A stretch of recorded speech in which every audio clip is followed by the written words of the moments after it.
Hello दोस्तों, ये हमारा वीडियो है। वीडियो को आप ले सकते हैं, हमें कोई समस्या नहीं है। नॉवेल ऑफ किंग चैनल को सब्सक्राइब करें, लाइक शेयर और ज्यादा से ज्यादा कमेंट करना। आज हम आपको एक नई और रोमांचक कहानी सुनाने जा रहे हैं, बिलियनियर बॉय। बिना वजह मेरा रास्ता रोकना बंद करो और साइड में हटो, हमें देर हो रही है। रिहान ने अभी अभी बहुत ही एरोगेंट तरीके से आरव से बात की थी। उसे आरव के इतने बड़े आदमी होने से कोई फर्क नहीं पड़ रहा था। ये देखकर आरव और बाकी सब लोग काफी ज्यादा हैरान हो गए थे। आरव जो मल्हान कॉरपोरेशन का अध्यक्ष है, उसकी रिहान की नजरों में कोई इज्जत ही नहीं थी और शायद बाकी लोगों को भी इस बात से कोई फर्क नहीं पड़ता था। हालांकि आज से पहले जब भी आरव ने अपनी पूरी पहचान बताई है, उसके बाद किसी ने भी उसे छोटा समझने की या उसे बदतमीजी करने की गलती नहीं की थी। पूरे उत्तराखंड में आरव का परिवार टॉप परिवारों में से एक था और इस पूरे शहर में बहुत कम इस तरह के अमीर लोग थे और जितने थे उन्हें उंगलियों पर गिना जा सकता था। एक ऐसा इंसान जो आज तक अपने हर काम में सक्सेसफुल हुआ है, उसे आज रिहान ने काफी बुरी तरह से इग्नोर किया था और ये बात शायद आरव को बिल्कुल पसंद नहीं आई थी। आरव ने अपने कोट के बटन को ठीक करते हुए बहुत ही शार्प टोन में रिहान से कहा, मैंने सुना है कि तुम दूसरे स्टेट से आए हुए एक वर्कर हो। जानता हूं कि इस शहर में नए हो, इसलिए तुम्हें इस स्टेट और इस शहर की कंडीशन के बारे में ज्यादा कुछ नहीं पता है और इसके लिए मैं तुम्हें बिल्कुल ब्लेम नहीं करता हूं। पर अब तुम्हारे लिए अच्छा होगा जितनी जल्दी तुम तानिया को हमें सौंप दो, वरना तुम इस बिल्डिंग के बाहर कदम रखने के लायक नहीं रहोगे। और एक बात, और शायद तुम्हें नहीं पता है पर मैं बता दूं कि इस पूरे शहर में आखिरी शब्द मेरे होते हैं और जो मैंने कह दिया उसे किसी में पलटने की हिम्मत नहीं है।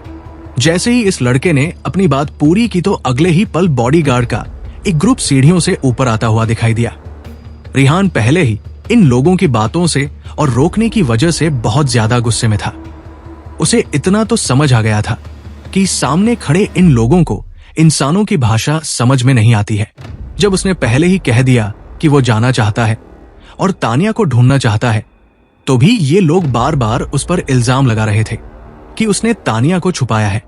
रिहान सोच रहा था कि अगले ही पल आरव के साथ आए हुए बॉडीगार्ड ने सीढ़ियों से उतरने के रास्ते को पूरी तरह से ब्लॉक कर दिया और ये देखकर रिहान और ज्यादा गुस्से में हो गया।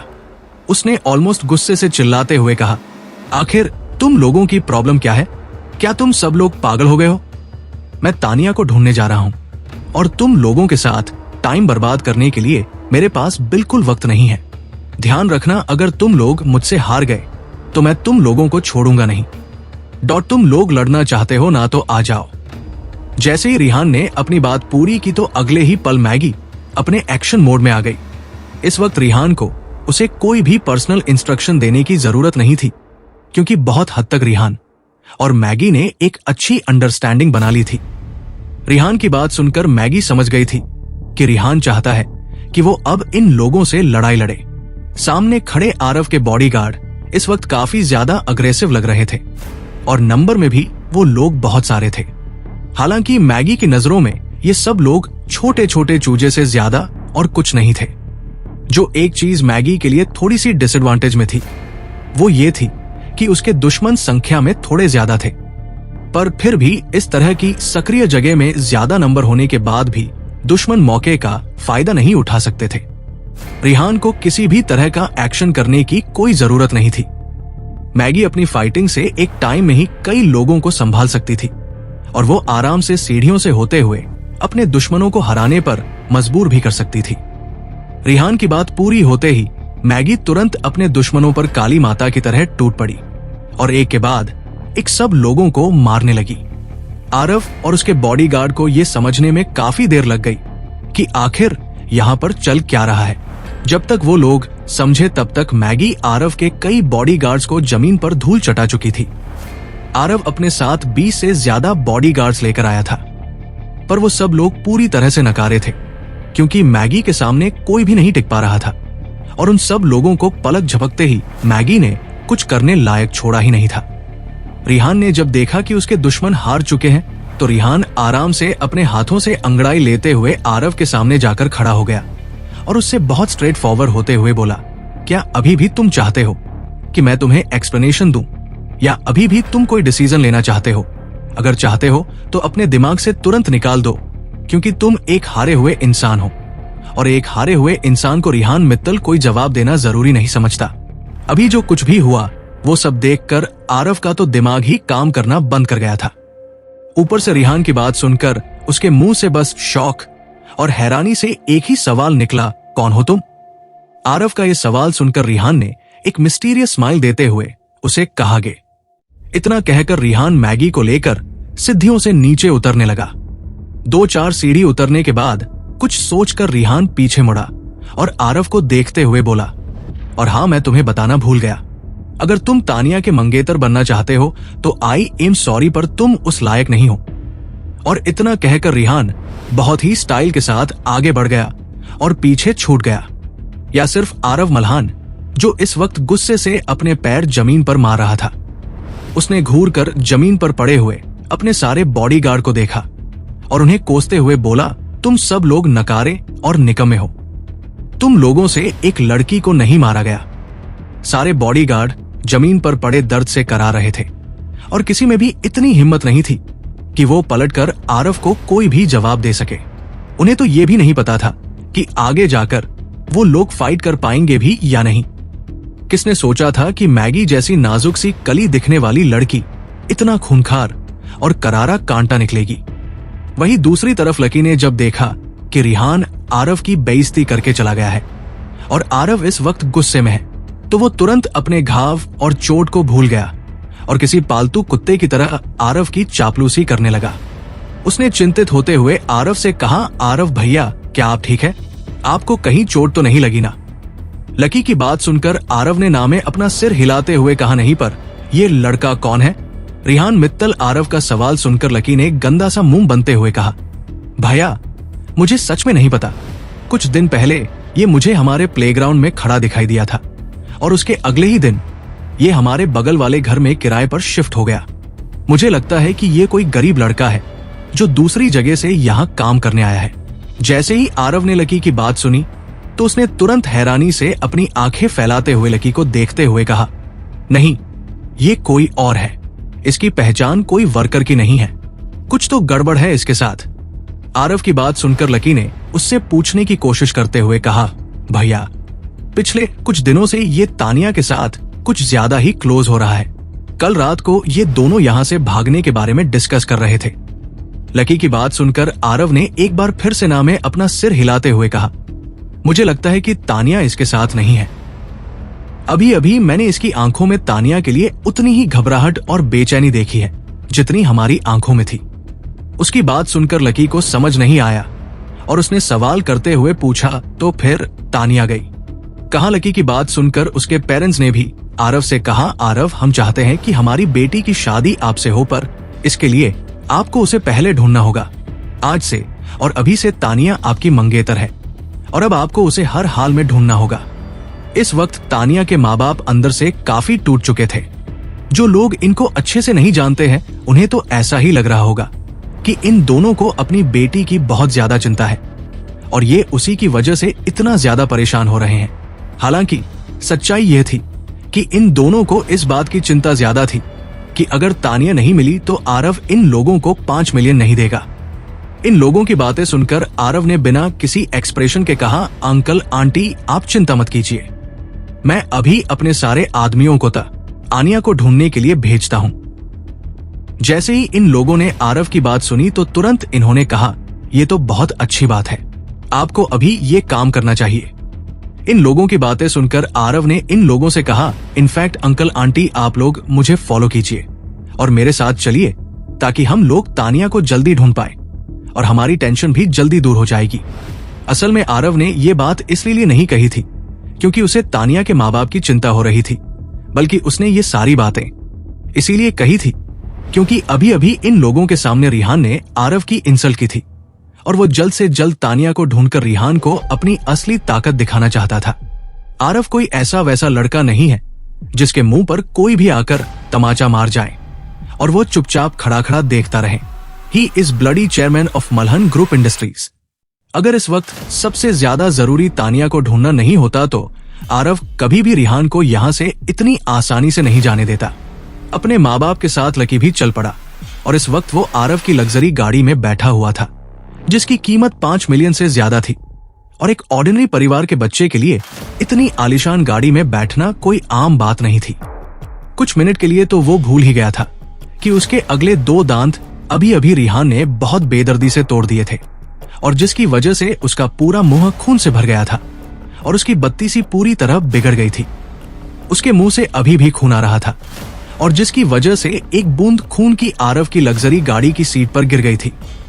आरव की आंखें काफी ज्यादा तेज थी और उसकी पहनी नजर से कुछ भी नहीं बच पाता था। ये नजारा देखकर उसकी आंखों में लकी को लेकर नफरत और घृणा साफ दिखाई दे रही थी।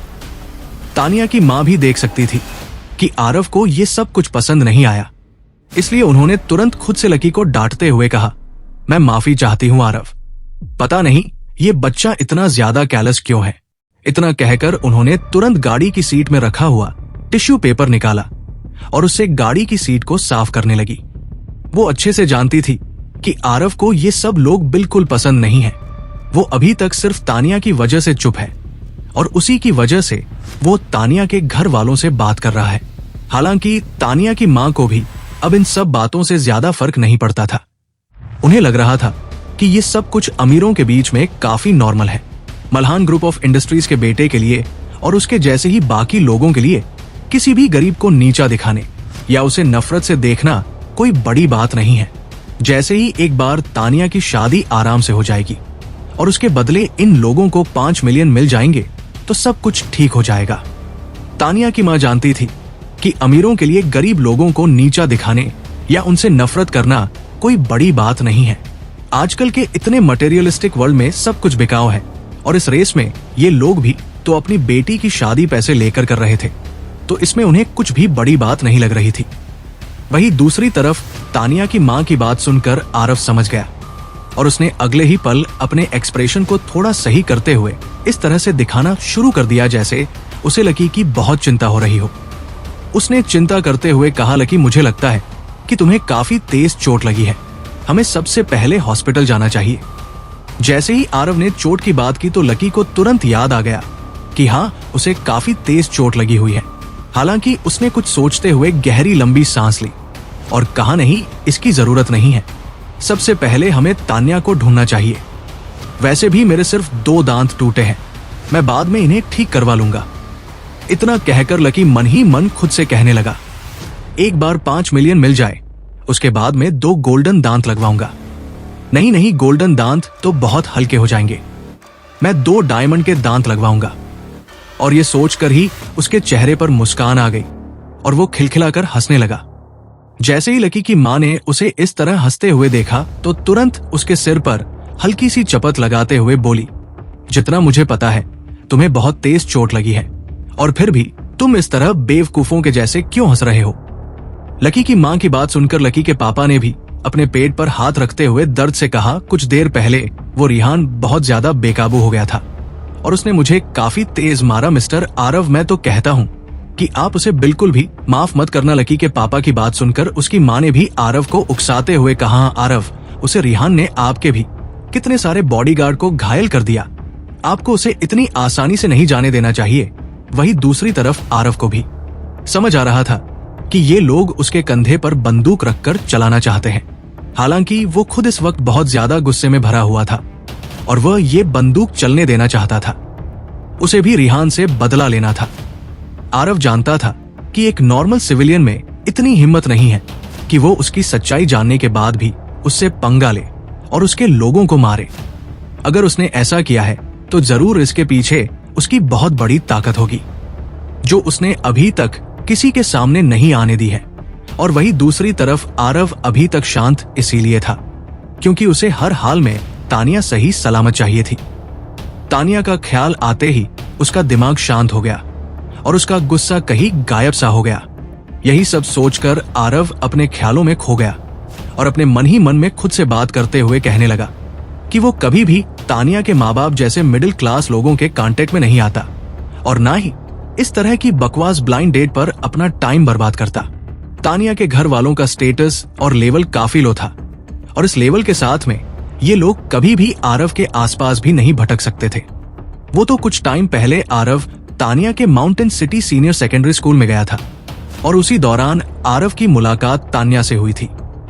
ये मीटिंग सिर्फ एक नॉर्मल मीटिंग थी, पर आरव तानिया को भूल नहीं पाया था। आरव ने जल्दी ही अपने लोगों को तानिया के बारे में पता करने के लिए कहा और उसी दौरान आरव को पता चला कि तानिया के माँ बाप उसके लिए एक ब्लाइंड डेट अरेंज कर रहे हैं और ये बात जानकर आरव काफी ज्यादा हैरान हो गया था। जैसे ही ये बात आरव को पता चली, वो खुशी से पागल हो गया।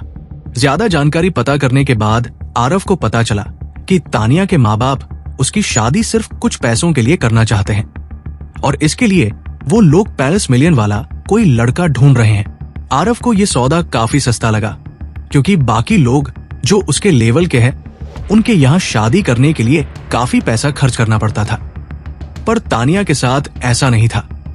वो खूबसूरत थी और इंटेलिजेंट भी और आरव की वाइफ बनने के लिए कैपेबल भी थी। और फिर रही बात तानिया के परिवार की, तो आगे चलकर आरव को इन लोगों से कोई मतलब नहीं रखना था और ना ही वो तानिया को इन लोगों के पास कभी आने देने वाला था। वहीं दूसरी तरफ तानिया के माँ बाप इस बात से काफी ज्यादा खुश हो गए।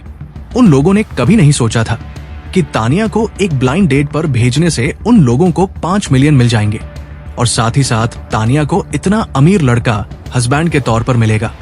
ये लोग अपने सपने में भी नहीं सोच सकते थे कि इतने बड़े ग्रुप का लड़का खुद तानिया को पसंद करेगा। तानिया का पूरा परिवार जल्द से जल्द इस ऑफर को रियलिटी में बदलते हुए देखना चाहता था। उन लोगों को कोई मतलब नहीं था कि तानिया इस बारे में क्या सोचती है और क्या नहीं, और वो शादी करना भी चाहती है या नहीं। इन लोगों को बस जल्द से जल्द तानिया को ब्लाइंड डेट पर भेजना था और आरव को अपने घर का दामाद बनाना था। जैसे ही इन लोगों को पता चला कि इसके लिए इन लोगों को 5 मिलियन मिलेंगे, तो इन लोगों का दिमाग पूरी तरह खराब हो गया।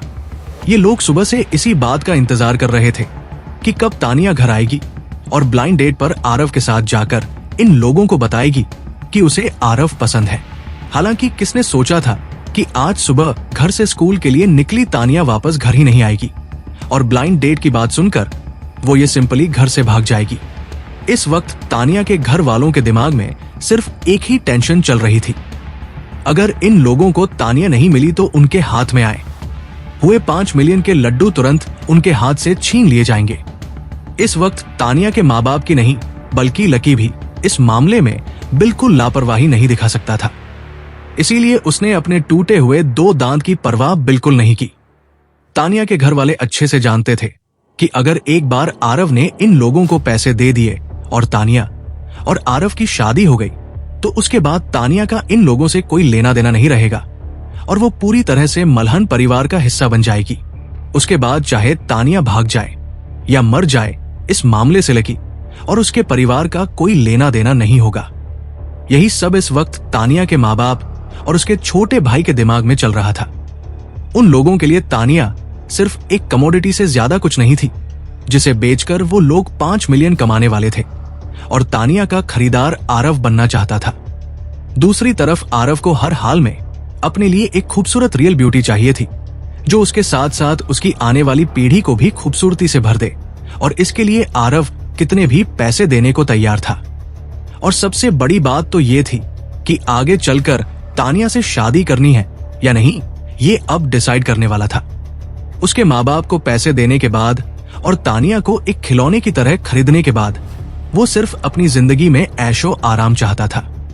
जब तक उसका मन करेगा वो उसके साथ खेलेगा और हो सकता है उसे तोड़कर फेंक दे या किसी और को दे दे। आरव की गाड़ी इस वक्त काफी तेज स्पीड में mountain city senior secondary school की तरफ बढ़ रही थी और गाड़ी में बैठे हुए दोनों तरफ के लोग अपने अपने फायदे के बारे में सोच रहे थे। किसी को भी तानिया की परवाह नहीं थी। उन्हें बस इस खिलौने को या इस सामान को पाने की और बेचने की चाहत थी। वहीं इन सबसे बेखबर रिहान, जो कुछ देर पहले ही तानिया की स्कूल के लिए निकल गया था, वो अपने सभी सबऑर्डिनेट को अभी तक इकट्ठा कर चुका था और स्कूल में हर तरफ तानिया के बारे में इन्वेस्टिगेट कर रहा था। हालांकि जल्दी ही रिहान को समझ आ गया था कि उसके सारे सबऑर्डिनेट फाइटिंग में जितने अच्छे हैं उतने अच्छे इन्वेस्टिगेट करने या सर्च करने में नहीं है। तानिया जब स्कूल छोड़कर गई थी तो अपने पीछे किसी तरह का कोई सबूत नहीं छोड़कर गई। यहाँ तक कि एक इंसान को भी नहीं पता था कि तानिया कहाँ गई है या इस वक्त कहाँ होगी। रिहान तानिया के स्कूल जाकर उसकी स्कूल टीचर, उसके क्लासमेट और स्कूल के सिक्योरिटी गार्ड सबसे पूछ चुका था, पर किसी को भी तानिया के बारे में कुछ भी नहीं पता था। रिहान, जिसकी आखिरी उम्मीद तानिया की बेस्ट फ्रेंड गोलू थी, इस वक्त उसके चेहरे पर भी ब्लैंक लुक के अलावा और कुछ नहीं था। गोलू ने रिहान को सिर्फ इतना बताया कि आज पूरे दिन तानिया बिल्कुल ठीक थी, पर सेल्फ स्टडी सेशन के लास्ट पीरियड के दौरान वो अचानक से कहीं गायब हो गई। सिक्योरिटी गार्ड, जो हर वक्त स्कूल के गेट पर बैठा रहता था, उसने भी रिहान को यही बताया कि अभी तक स्कूल से कोई भी बच्चा बाहर नहीं गया था और उसने किसी को बाहर जाते हुए नहीं देखा। गोलू और सिक्योरिटी गार्ड की बात सुनने के बाद रिहान को सिर्फ दो ही पॉसिबिलिटी नजर आ रही थी। या तो तानिया अभी भी स्कूल के किसी कोने में छुपी हुई है, या फिर वो दीवार लंघ कर बाहर चली गई, क्योंकि स्कूल गेट से बाहर कोई नहीं गया था और स्कूल गेट पर इस वक्त ताला लगा हुआ था। ये सब कुछ जानने के बाद रिहान ने अपने लोगों को दो भागों में बांट दिया। रिहान के सबऑर्डिनेट का एक ग्रुप इस वक्त तानिया को स्कूल में ढूंढ रहा था, तो वही दूसरा ग्रुप स्कूल के आसपास की जगह पर ढूंढ रहा था। रिहान ने अपने इन सबऑर्डिनेट को तानिया को ढूंढने के लिए ऑर्डर दे दिया था, पर इस दौरान वो अपने सबसे बड़े खोजी आदमी और हैकर को बिल्कुल नहीं भूला। उसने रजत की इंटरनेट आर्मी का कारनामा पहले भी देखा हुआ था और वो जानता था कि अगर ये काम रजत को दिया जाएगा तो जरूर उसे कुछ ना कुछ पता चलेगा। इसलिए उसने तुरंत रजत को कॉल मिला दिया। वैसे तो इस वक्त काफी रात हो गई थी, पर रजत, जो हमेशा से रात का जागता हुआ कीड़ा रहा था, उसके लिए उसका असली दिन अभी शुरू हुआ था, क्योंकि रात के वक्त ही वो अपने रिसर्च और बाकी काम करता था। रिहान का कॉल देखते ही रजत ने तुरंत फोन उठाते हुए कहा, क्या हुआ रिहान, तुम इतनी रात को फोन क्यों कर रहे हो? रजत का सवाल सुनते ही रिहान ने थोड़ा परेशान होते हुए कहा, मैं किसी को ढूंढ रहा हूं और ये बहुत जरूरी है। मैं तुम्हें सबसे पहले उसका फोन नंबर दे रहा हूं, तुम उसकी लोकेशन ट्रैक करने की कोशिश करो। अगर ये काम नहीं करता है तो mountain city senior secondary high school के सारे कैमरा को सरेलेंस पर। इतना कहते कहते रिहान ने उसे कुछ डिटेल बताई और तानिया की फोटो और बाकी चीज भेजकर जल्दी रजत को सर्चिंग स्टार्ट करने के लिए कहा। यह बात तो सच थी कि रजत की इंटरनेट आर्मी कोई अफवाह नहीं थी, बल्कि उसकी सबसे बड़ी ताकत थी। 5 मिनट भी नहीं हुए थे और रजत ने कुछ इन्फॉर्मेशन रिहान को भेज भी दी। रजत ने इन्फॉर्मेशन मिलते ही तानिया का फोन ट्रैक करना शुरू कर दिया और mountain city senior secondary school के कैमरा और आसपास गली और दुकानों पर जितने भी कैमरा लगे हुए थे उन सबको ट्रैक कर लिया। सारी इन्फॉर्मेशन रिहान को भेजने के बाद जैसे ही रिहान ने इन्फॉर्मेशन देखी तो वो हैरान रह गया। तानिया स्कूल के स्पोर्ट्स ग्राउंड से होते हुए दीवार लंदन कर लगभग 9 बजे के आसपास ही स्कूल से बाहर चली गई थी और स्कूल से बाहर जाकर जब वो एक गली में आकर रुकी तो हैरानी से इधर उधर देख रही थी। उसे देखकर लग रहा था जैसे उसे समझ नहीं आ रहा है कि वो किस तरफ जाए।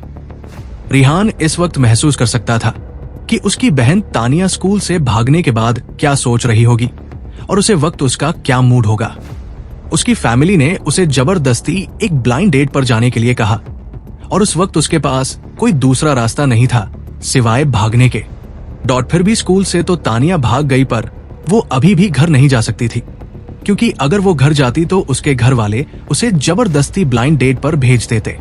इसीलिए वो खामोश होकर इन सुनसान गलियों में चली जा रही थी। इसे देखकर लग रहा था जैसे इसे कोई आइडिया नहीं है कि इसकी मंजिल कहाँ है। तानिया चुपचाप उन सुनसान गलियों में चली जा रही थी। रिहान ये वीडियो देखकर काफी ज्यादा परेशान था। हालांकि जब उसने रजत का भेजा हुआ अगला वीडियो देखा तो उसका दिल एकदम से दर्द करने लगा। तानिया चली जा रही थी और अचानक से एक सफेद वैन उसके पीछे पीछे चलने लगी। अगले ही पल गाड़ी ओवरटेक करके तानिया के एकदम सामने आ गई।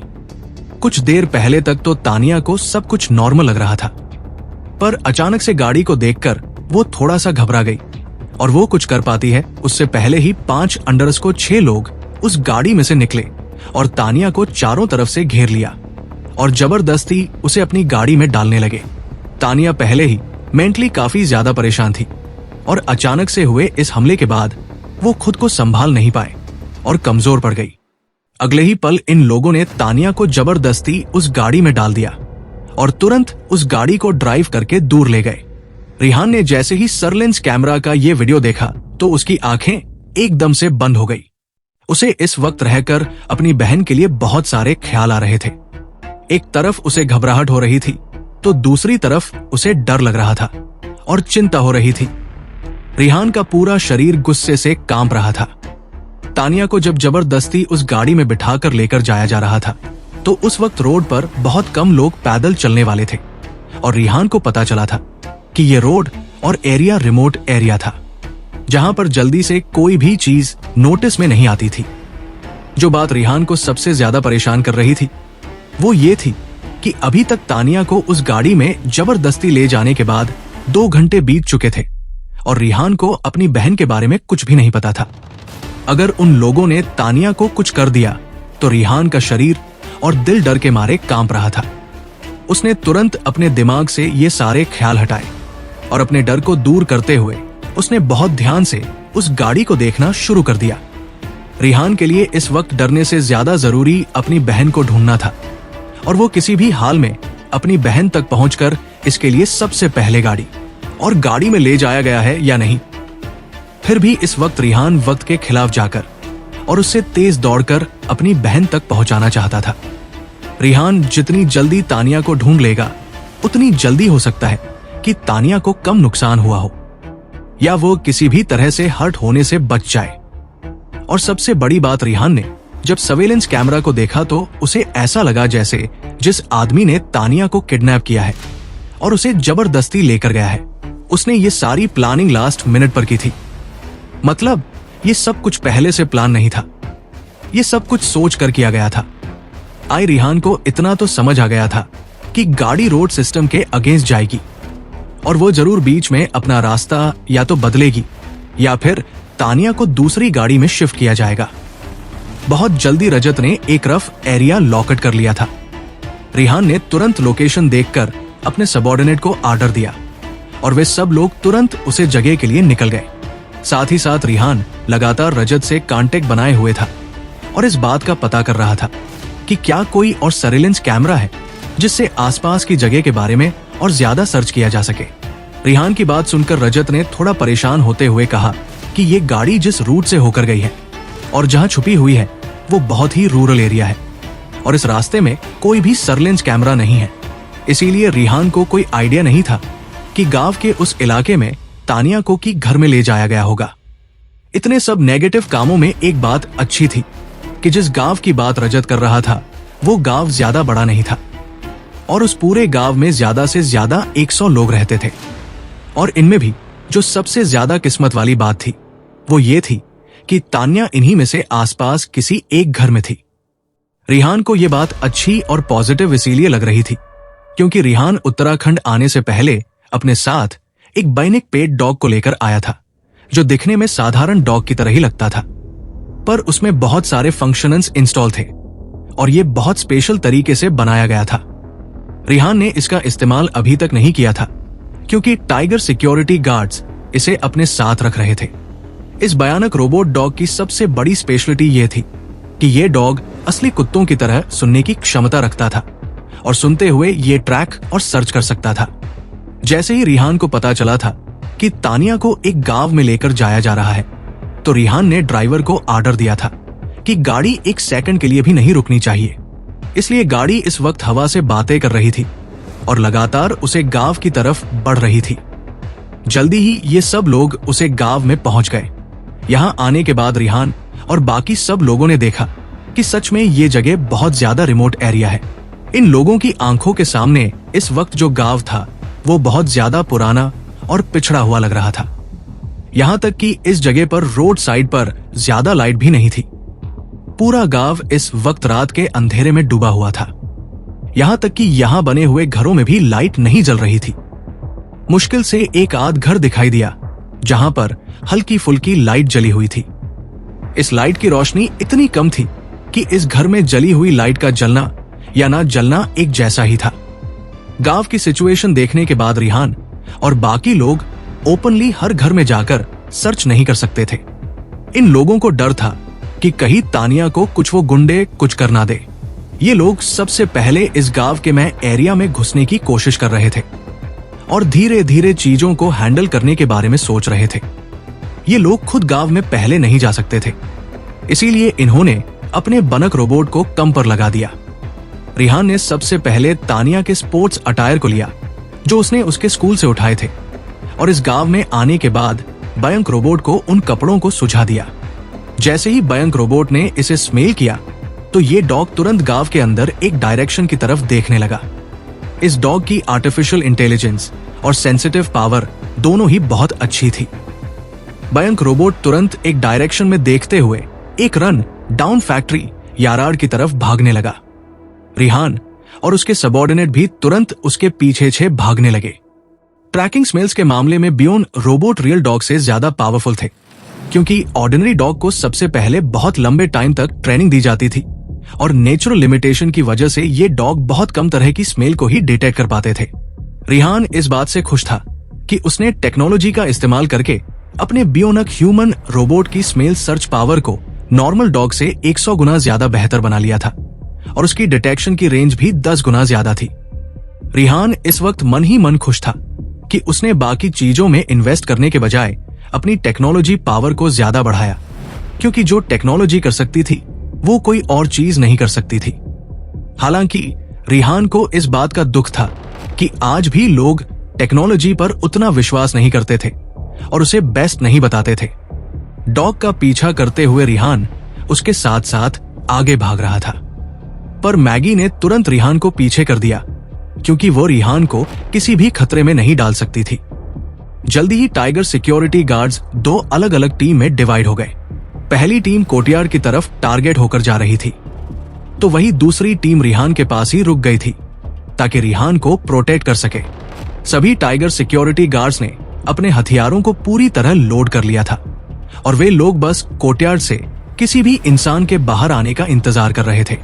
इस वक्त कोर्टयार्ड में ज्यादातर स्क्रैप मेटल पड़ा हुआ था जो फैक्ट्री में सामान बनाने के लिए परचेज किया गया था। यहाँ की पूरी सिचुएशन को देखकर ऐसा कहा जा सकता था कि इस जगह पर पुराने सामान को ही रिसाइकल करके बनाया जाता था। टाइगर सिक्योरिटी गार्ड्स ने छुप करके एक कमरे में झांक कर देखा, जहां पर कुछ लोग दारू पी रहे थे और इधर उधर गिर रहे थे। यहाँ का माहौल काफी जिंदादिल लग रहा था। फिर भी फैक्ट्री के अंदर जो लोग दारू पी रहे थे उन्हें नहीं पता था कि अचानक से एक खंखार दिखने वाला बड़ा सा कुत्ता कोर्टयार्ड की दीवार को जाम कर देगा। कोर्टयार्ड में पहले से बहुत सारे डॉग थे, पर इस वक्त उनकी आंखों के सामने जो डॉग था उसकी अपीयरेंस और लंबाई देखकर सब लोग डर गए। सारे कुत्ते इस वक्त डर के मारे भौंक रहे थे। भयानक रोबोट ने पहले ही सामने वाली कोर्टयार्ड की दीवार पर जंप कर दिया था और उसका पूरा शरीर किसी भयानक और खतरनाक जंगली जानवर की तरह लग रहा था। इस भयानक रोबोट की आंखें पूरी तरह इमोशनलेस थी और इसकी आंखों में एक अलग ही टेरिफाइंग शाइनिंग आ रही थी। इस कल अंधेरे में जिन लोगों को नहीं पता था कि ये कोई भयानक रोबोट है, उन लोगों को तो परछाई देखकर ऐसा ही लग रहा होगा जैसे उन्होंने किसी खतरनाक मॉन्स्टर को देख लिया हो। कोर्टयार्ड में बंधे हुए सारे कुत्ते बुरी तरह डर गए। किसी में भी मुंह से आवाज तक निकालने की हिम्मत नहीं थी। वो सब लोग तुरंत कोर्टयार्ड में पड़े हुए सामान के पीछे जाकर छुप गए और उनके मुंह से इस वक्त सांस लेने तक की आवाज नहीं आ रही थी। इसी बात का फायदा उठाकर टाइगर सिक्योरिटी गार्ड्स उस फैक्ट्री में बनी हुई खिड़की से अंदर की सिचुएशन ऑब्जर्व कर रहे थे। उसे पूरी फैक्ट्री में सिर्फ एक कमरे में लाइट जल रही थी और कुछ लोग दारू पी रहे थे। हालांकि दूर दूर तक टाइगर सिक्योरिटी गार्ड्स को कहीं भी तानिया नजर नहीं आ रही थी। जब इन लोगों को कहीं भी तानिया नजर नहीं आई तो सभी लोग सोचने लगे कि शायद ये लोग गलत जगह पर आ गए हैं, और ये सोचकर ये लोग वापस मुड़ने ही वाले थे कि तभी इनमें से एक शार्प आंखों वाला टाइगर सिक्योरिटी गार्ड्स की नजर सामने बैठे दारू पी रहे लोगों के चेहरे पर गई और उसे याद आया कि ये सब लोग उसी ग्रुप का हिस्सा थे जिन्होंने तानिया को किडनैप किया था। ये बहुत जरूरी बात थी। इसीलिए टाइगर सिक्योरिटी गार्ड्स ने तुरंत अपने से कुछ दूरी पर छुपे हुए रिहान को रिपोर्ट दी। जैसे ही रिहान को ये बात पता चली तो वो काफी ज्यादा हैरान हो गया। हालांकि अभी भी ये लोग किसी भी तरह की जल्दबाजी नहीं कर सकते थे और ना ही कोई एक्शन ले सकते थे, क्योंकि तानिया अभी तक कहीं भी नजर नहीं आई थी। जैसे ही टाइगर सिक्योरिटी गार्ड को पता चला कि अंदर बैठे हुए गुंडों में से कुछ गुंडे वही हैं जिन्होंने तानिया को किडनैप किया था, तो सिक्योरिटी गार्ड ने तुरंत रिहान को यह बात बताई, जिसे जानकर रिहान काफी ज्यादा हैरान हो गया। हालांकि वो अभी भी कोई भी कदम नहीं उठा सकता था, क्योंकि इस बात का पता नहीं चला था कि तानिया अंदर है या नहीं। रिहान को डर था कि अगर दुश्मनों को पता चल गया कि रिहान तानिया को बचाने के लिए आ गया है, तो हो सकता है कि वे लोग अपने बाकी साथियों को अलर्ट कर दे और वे लोग तानिया के साथ कुछ गलत कर दे। रिहान अपने साथ जिन टाइगर सिक्योरिटी गार्ड्स को लेकर आया था, वो हर चीज में बहुत होशियार थे, पर जब बात किसी होस्टेज से डीलिंग करने की आती थी, तो रिहान इस बात की बिल्कुल गारंटी नहीं दे सकता था कि ये लोग सब सही करेंगे और कुछ भी गलत नहीं होगा। अगर थोड़ी सी भी गलती हुई तो तानिया के लिए मुसीबत बच सकती थी। रिहान यही सब सोच रहा था। तभी टाइगर सिक्योरिटी गार्ड ने रिहान से पूछा, सर, अब हम लोगों को क्या करना चाहिए? क्या हम लोग अंदर जाकर इन लोगों को पकड़ ले या फिर हम थोड़ी देर और इंतजार करें? टाइगर सिक्योरिटी गार्ड का सवाल सुनकर रिहान ने कुछ सोचते हुए कहा, हम लोग थोड़ी देर और इंतजार करते हैं, तानिया जरूर यहीं पर होगी। पहले हम आसपास के बाकी घरों में ढूंढ लेते हैं। रिहान की बात सुनते ही सारे टाइगर सिक्योरिटी गार्ड तुरंत एक्शन मोड में आ गए और काम पर लग गए। रिहान को पूरा विश्वास था कि बायंक रोबोट डॉग ने जो लोकेशन आइडेंटिफाई की है वो गलत हो ही नहीं सकती, क्योंकि रजत ने इसमें बहुत मदद की थी और ऊपर से तानिया को जिन लोगों ने किडनैप किया था, उस ग्रुप के बाकी लोग भी अंदर दिखाई दे रहे थे। फिर भी जब तक कंफर्म नहीं हो जाता, तब तक रिहान अपने दुश्मनों को अलर्ट नहीं कर सकता था। रिहान का आर्डर मिलते ही टाइगर सिक्योरिटी गार्ड ने आसपास के बाकी सभी घरों में छानबीन की, पर उन्हें कुछ भी दिखाई नहीं दिया, क्योंकि इस कोर्टयार्ड में सिर्फ 4 घर थे और उनमें से सिर्फ एक घर में ही लाइट जल रही थी और वहीं पर कुछ लोग रह रहे थे। बाकी के 3 घरों में ना तो कोई रहता था और ना ही वहां किसी तरह की कोई एक्टिविटी हो रही थी। टाइगर सिक्योरिटी गार्ड को जब कहीं भी तानिया नहीं मिली तो उन्होंने रिहान को ये बात बताई और ये बात जानकर रिहान का दिल और ज्यादा बेचैन हो गया। वो सोच रहा था कि अब उसे इस घर में जाकर बिना किसी की परवाह करे इन लोगों को पकड़ना चाहिए और तानिया को बचाना चाहिए। तभी कुछ ऐसा अनएक्सपेक्टेड हुआ जो कोई सोच भी नहीं सकता था। टाइगर सिक्योरिटी गार्ड जो चुपचाप ध्यान से कोर्टयार्ड के अंदर तानिया को ढूंढने की कोशिश कर रहा था, उसने अचानक से अपने बाकी साथियों को वार्निंग देते हुए कहा, सब लोग छुप जाओ, कोई बाहर आ रहा है। अचानक ही आसपास कमरे के अंदर जो आवाज हो रही थी वो शांत हो गई और 2 आदमी दारू के नशे में इधर उधर घूमते हुए बाहर आ रहे थे और बातें कर रहे थे। आज तो मैं बहुत ज्यादा ड्रिंक कर ली है, चलो बाहर जाकर थोड़ा फ्रेश हो जाते हैं। तुम्हें नहीं लगता कि तुम बहुत ज्यादा पीते हो? खुद को देखो, 2 कदम भी ठीक से नहीं चल पा रहे हो। इतना ज्यादा मत पिया करो, वरना आगे जाकर तुम शराब नहीं पी पाओगे। अपनी बकवास बंद करो, मैं अभी भी सब कुछ कर सकता हूं। तुम मुझे पहले अंदर जाने दो। ऐसा कभी नहीं होगा। तुमने ऐसा सोचा भी कैसे? वो लड़की बहुत छोटी है और उसे देखकर लगता है कि वो अभी 18 साल की भी पूरी नहीं हुई है। मैं तुम्हें पहले अंदर नहीं जाने दूंगा। जिस तरफ से ये दोनों आदमी बात कर रहे थे, उससे कुछ दूरी पर ही टाइगर सिक्योरिटी गार्ड छुपे हुए थे और इन लोगों के हाथ में जो फोन था, उसकी वजह से रिहान इन लोगों की सारी बातें सुन पा रहा था। और इन लोगों की बातें सुनकर रिहान को इतना कंफर्म हो गया था कि उसकी बहन तानिया को इन्हीं लोगों ने पकड़ा है। रिहान अब खुद को और ज्यादा यहाँ पर नहीं रोक सकता था। वो तुरंत अपने लोगों को आर्डर देना चाहता था कि इन दोनों आदमियों को और उनके साथ जितने भी लोग हैं उन सबको जान से मार दे। रिहान कुछ बोलता उससे पहले ही मैगी ने तुरंत रिहान को पकड़ लिया और उसे मना करते हुए बोली, बॉस प्लीज आप जल्दबाजी मत कीजिए, आपकी बहन तानिया बिल्कुल ठीक होगी, पर सबसे पहले हमें यह पता लगाना होगा कि आखिर वो कहां पर बंद है। मैगी की बात सुनकर रिहान बस खुद के दिल को मना सकता था, क्योंकि वो जानता था कि मैगी जो भी कह रही है वो बिल्कुल ठीक है। वो इतनी आगे पहुंचकर अब जल्दबाजी करके चीजों को बिगाड़ नहीं सकता है। उसने गहरी गहरी लंबी सांस लेनी शुरू कर दी और खुद को शांत रखने की कोशिश करने लगा। तभी वो दोनों आदमी फिर से आगे बात करने लगे। भाई, गाड़ी में आते वक्त पूरा रास्ता मुझे उस लड़की को संभालना पड़ रहा था जिसकी वजह से मैं ठीक से बैठ भी नहीं पाया और अब मेरी कमर दर्द कर रही है। पर जिस लड़की के लिए मैंने इतनी मेहनत की है उसे मैं इतनी आसानी से नहीं जाने दूंगा। अबे तू ऐसी बातें क्यों कर रहा है? क्या आज से पहले तूने कभी किसी लड़की को छुआ नहीं है क्या? तुझे पता है ना, जब हम लोग उस रास्ते से आ रहे थे तो चारों तरफ पुलिस थी और हम लोग वहां फंस सकते थे, इसीलिए मैं यहां गाड़ी लेकर आया। तुझे पता है भाई, जब से उस लड़की को देखा है ना, पागल हो गया हूं। इतनी खूबसूरत लड़की मैंने आज से पहले कभी नहीं देखी और अब तो मैं उसे हर हाल में पाना चाहता हूं। तू जानता है ना, ये वही लड़की है जिसे शुभम पसंद करता था। आखिर शुभम की पसंद है तो लड़की तो खूबसूरत होनी ही थी ना। ये बात तो तूने सही कही, ये हमारी ऑलमोस्ट भाभी बनने वाली थी। भाई मानना पड़ेगा इसके माँ बाप को, उनकी वजह से ही तो ये इतनी खूबसूरत बनी है। पर मुझे समझ नहीं आ रहा, आखिर रातों रात शुभम गायब कहां हो गया और पता नहीं अब कहां होगा। अबे हमें क्या भाड़ में जाए।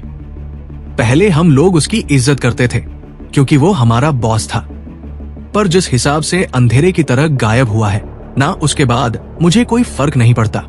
पहले जब उसके साथ थे तो उसका ज्यादा फायदा नहीं उठा पाए थे, पर अब उसकी बंदी के साथ हम खूब मस्ती करेंगे। हाँ, ये दोनों ही बाहर गार्डन में टॉयलेट करते हुए आपस में बात कर रहे थे और इनकी बातों को रिहान भी सुन रहा था। जैसे जैसे वो अपनी बहन के खिलाफ ये सारी बातें सुन रहा था, उसका खून करने का इरादा बढ़ता जा रहा था। जहां एक तरफ रिहान गुस्से में था तो वही दूसरी तरफ मैगी ध्यान से देख रही थी कि ये लोग अपना काम कर चुके हैं और अब वापस उस कमरे में जाने वाले हैं। इसी वक्त उसने अपनी पूरी टीम को ऑर्डर दे दिया। वो और ज्यादा इंतजार नहीं कर सकती थी, इसलिए उसने टाइगर सिक्योरिटी गार्ड को ऑर्डर देते हुए कहा, सो टीम बी केयरफुल, उन दोनों लड़कों के करीब जाओ, पर कमरे में जो लोग हैं उन्हें पता नहीं चलना चाहिए। जो टाइगर सिक्योरिटी गार्ड सबसे ज्यादा करीब था उसने तुरंत जवाब देते हुए कहा, ठीक है, order accepted. Tiger security guard इन सब चीजों में माहिर थे और इन दोनों को बिना कोई आवाज करे कंट्रोल करना उन लोगों के लिए बहुत आसान था। अगले ही पल उस कोर्टयार्ड में कुछ परछाई दिखाई दी और पलक झपकते ही ये दोनों आदमी मुंह से कवर करके बिना किसी आवाज के कंट्रोल कर लिए गए। कुछ ही सेकंड में जब लोग सांस भी ठीक से नहीं ले पाते, इतनी देर में टाइगर सिक्योरिटी गार्ड ने अपना मिशन पूरा कर लिया था और अगले ही पल उस सिक्योरिटी गार्ड ने रिपोर्ट करते हुए कहा, इन आदमियों को हमने कंट्रोल कर लिया है। सिक्योरिटी गार्ड की बात सुनकर मैगी ने ऑर्डर देते हुए कहा, तुरंत इन्हें इंटेरोगेट करो और पता लगाओ कि तानिया को इन्होंने कहां बंद किया है। टाइगर सिक्योरिटी गार्ड ने तुरंत हमें जवाब दिया और उन दोनों आदमियों को पास के एक खाली घर में घसीटते हुए ले गया। इस वक्त इन दोनों के मुंह पर टाइगर सिक्योरिटी गार्ड के हाथ कसकर लगे हुए थे और इन दोनों की आंखों में दर्द साफ दिखाई दे रहा था। ये लोग बार बार खुद को छुड़ाने के लिए अपने हाथ पैर चला रहे थे, पर उसका कोई फायदा नहीं हुआ क्योंकि जितना ज्यादा ये उछल रहे थे उतना ज्यादा इन्हें दर्द सहना पड़ रहा था। टाइगर सिक्योरिटी गार्ड बिना किसी रहम के इन्हें तुरंत लात और घूंसों से मारकर चुप करवा देते। इस वक्त इन दोनों आदमियों की आंखों में काफी ज्यादा कंफ्यूजन पर मुंह पर हाथ होने की वजह से ये लोग कुछ भी पूछने की हिम्मत नहीं कर पा रहे थे। अगले ही पल टाइगर सिक्योरिटी गार्ड इन दोनों को याद से भी ज्यादा काले अंधेरे घर में ले आए और इन्हें यहाँ लाकर किसी सामान की तरह फेंक दिया। अपने सामने हटे कट्टे टाइगर सिक्योरिटी गार्ड को देखकर ये दोनों जैसे किसी सदमे में चले गए थे। इन दोनों का हाथ अपने दिल पर आ गया जो काफी तेज धड़क रहा था और जैसे ही टाइगर सिक्योरिटी गार्ड का हाथ उनके मुंह से हटा तो ये दोनों लोग तुरंत अपनी जान की भीख मांगने लगे।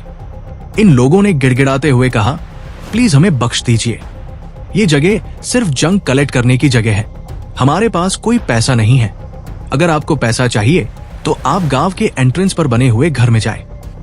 वो आदमी ठेकेदार है, उसके पास बहुत पैसा है। ये दोनों अपनी बात आगे पूरी कर पाते उससे पहले ही टाइगर सिक्योरिटी गार्ड ने एक जोरदार पंच इन दोनों के पेट में मारा। अगले ही पल इन दोनों के मुंह से दर्द से भरी चीख निकल पड़ी और उसके बाद टाइगर सिक्योरिटी गार्ड ने बहुत ही ठंडे और डरावने एक्सप्रेशन देते हुए इन दोनों से कहा, अपनी बकवास बंद करो और अब मैं जो पूछूंगा उसे सच सच बताना। मैं तुम दोनों से सिर्फ एक ही सवाल पूछूंगा और तुम्हें सिर्फ उसका जवाब देना है अगर तुम लोगों ने मुझसे झूठ कहा तो मैं तुम दोनों की जुबान काट दूंगा। टाइगर सिक्योरिटी गार्ड का ये रूप देखकर ये दोनों आदमी बुरी तरह डर गए और गिद्दी डाते हुए डर के मारे बोले, पूछिए। आप जो पूछेंगे हम सब कुछ सच सच बताएंगे। इन दोनों की बात सुनकर टाइगर सिक्योरिटी गार्ड ने तुरंत इंटेरोगेशन करते हुए इन लोगों से पूछा, तुम जिस लड़की को रात में उठाकर लेकर आए थे वो कहाँ है? जैसे ही टाइगर सिक्योरिटी गार्ड ने ये सवाल पूछा तो ये दोनों एकदम हैरान रह गए। इन दोनों के पास रिएक्ट करने तक का भी टाइम नहीं था, क्योंकि सिक्योरिटी गार्ड ने बहुत सीधे शब्दों में अपनी बात पूछी थी। उसने तानिया का नाम तक नहीं लिया था और सीधे इन लोगों से पूछ लिया कि तानिया इस वक्त कहाँ है। टाइगर सिक्योरिटी गार्ड ने यह तक पूछना जरूरी नहीं समझा कि उन्होंने तानिया को किडनैप किया भी है या नहीं, या फिर वो उनकी गिरफ्त में है भी या नहीं। टाइगर सिक्योरिटी गार्ड का चेहरा अंधेरे में इन दोनों को बिल्कुल नहीं दिख रहा था। हालांकि उसका सवाल सुनकर इन दोनों के एक्सप्रेशन पूरी तरह बदल गए थे। भले ही ये लोग टाइगर सिक्योरिटी गार्ड को नहीं देख पा रहे थे, पर टाइगर सिक्योरिटी गार्ड इन्हें अच्छे से देख रहे थे, क्योंकि उन्होंने इस वक्त अपनी आंखों पर नाइट विजन डिवाइस पहना हुआ था। टाइगर सिक्योरिटी गार्ड ने एक बार फिर इन दोनों आदमियों को धमकाते हुए कहा, मुझे सच सच बताओ। मुझे इतना तो पता चल गया है कि तुम दोनों ने उस लड़की को किडनैप किया है। अगर मैं ये पता कर सकता हूँ तो ये भी पता लगा सकता हूँ कि तुम लोगों ने उसे कहाँ छुपाया है। अगर तुम दोनों ने मुझसे कुछ भी छुपाने की कोशिश की तो तुम्हारी आंखों के सामने मैं एक एक करके तुम्हारे शरीर के टुकड़े करूंगा। टाइगर सिक्योरिटी गार्ड्स बिना वजह अपनी एनर्जी वेस्ट कर रहे थे और इन दोनों को डरा रहे थे, जबकि सच तो ये था कि अभी तक इन दोनों आदमियों की हालत खराब हो चुकी थी और ये लोग पसीने से कांप रहे थे। ये दोनों अभी तक बुरी तरह से डर चुके थे और इन्हें डरने की अब कोई जरूरत नहीं थी। इन दोनों ने बिल्कुल उम्मीद नहीं की थी कि जब ये दोनों तानिया को किडनैप करके यहां ला रहे थे तो सामने खड़े टाइगर सिक्योरिटी गार्ड ने पहले ही उन्हें देख लिया था और उसका पीछा करते हुए यहां तक पहुंच गए थे, जबकि उन्होंने अभी तक कुछ किया भी नहीं था। जिस वजह से ये लोग तानिया को यहां लेकर आए थे वो कम इन्हें अभी करना बाकी था। ये दोनों अभी भी डरते हुए यही सोच रहे थे कि सामने खड़े आदमी का क्या बैकग्राउंड है और वो क्यों तानिया को ढूंढ रहा है और उसे बचाना चाहता है। शुरू से लेकर अब तक इन लोगों ने यही सोचा था कि तानिया एक ऑर्डिनरी स्कूल स्टूडेंट है जिसका कोई फैमिली बैकग्राउंड नहीं है। वे लोग जैसे चाहे वैसे उसके साथ अपनी मन मर्जी कर सकते हैं और अपना मन भरने के बाद उसे यहां से जाने दे सकते हैं और कोई भी उन तक कभी नहीं पहुंच पाएगा। इन लोगों ने कभी सोचा भी नहीं था कि जिस काम को करने के लिए ये लोग इतना एक्साइटेड हो रहे थे उसे शुरू करने से पहले ही ये लोग पकड़े जाएंगे। असल में शुभम के साथ जो कुछ भी हुआ उसके बारे में शुभम के कुछ खास दोस्तों को ही पता था। उसके बाकी लोगों को इस बारे में कुछ नहीं पता था और इसी वजह से इन लोगों ने इतनी बड़ी गलती कर दी थी। ये लोग भी शुभम के लिए काम करते थे, पर शुभम इनका दोस्त नहीं बल्कि बॉस था। इन लोगों को बस इतना पता था कि उनके बॉस शुभम ने किसी एक्स्ट्राऑर्डिनरी इंसान को नाराज कर दिया था और जिसकी वजह से उसे इस शहर से गायब कर दिया गया था। असल में ये दोनों गुंडे आज रात अपना कुछ सामान लेने के लिए इस शहर में वापस आए थे जो उस रात अपने साथ नहीं ले जा पाए थे और उनमें से एक आदमी का घर ये गांव था। इन लोगों ने प्लान किया था कि एक दिन ये लोग यहाँ रुकेंगे और कल सुबह होते ही यहाँ से बिना किसी को बताए निकल जाएंगे। 2-3 घंटे पहले जब ये लोग इस शहर में एंटर हुए थे तो सड़क पर तानिया को देखकर ये दोनों भी काफी हैरान हो गए थे, क्योंकि इन्हें पता था कि तानिया को पाने के लिए शुभम कितने टाइम से कोशिश कर रहा था, पर तानिया उसके हाथ लगी नहीं रही थी। और तभी अचानक इन दोनों के दिमाग में ख्याल आया कि जिस लड़की को आज तक उनके बॉस नहीं पा सके उसे पाने का चांस आज इन दोनों को मिला है, जिसे ये लोग बिल्कुल नहीं जाने देंगे। काफी रात हो गई थी और आसपास कोई भी नहीं था और इतनी काली अंधेरी रात में एक लड़की चुपचाप अकेले सड़क पर चले जा रही थी। ऐसे में इन लड़कों को लगता था कि इतनी रात को एक अकेली लड़की का निकलना साफ साफ इस बात को इंडिकेट करता है कि इन लोगों का उस पर हक हो गया है और ये जो चाहे वो कर सकते हैं। अगर इन लोगों ने इस लड़की को सही सलामत इसकी मंजिल तक जाने दिया तो शायद ये लड़कों की इमेज के खिलाफ हो जाएगा, खास करके तब जब लड़की इतनी खूबसूरत हो। इन लोगों ने कुछ सेकंड के लिए तानिया का पीछा किया और जब इन्हें इस बात का पक्का प्रमाण मिल गया कि तानिया के साथ इस वक्त आसपास कोई नहीं है, तो इन्होंने तुरंत गाड़ी रोककर तानिया को जबरदस्ती गाड़ी में डाल लिया। अभी तक जो कुछ भी हुआ था वो सब इनके दिमाग में चल रहा था। हालांकि उन्होंने बिल्कुल उम्मीद नहीं की थी कि उनके इतने अच्छे एक्शन के पीछे इतना बड़ा डिजास्टर छुपा होगा।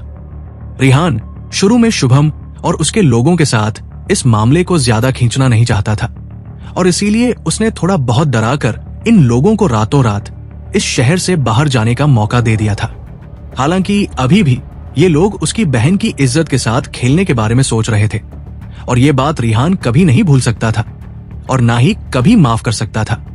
अगले ही पल टाइगर सिक्योरिटी गार्ड ने एक खूंखार सा भयानक लुक देते हुए इन दोनों से पूछा, मुझे जल्दी बताओ, तुमने तानिया को कहां छुपाया है?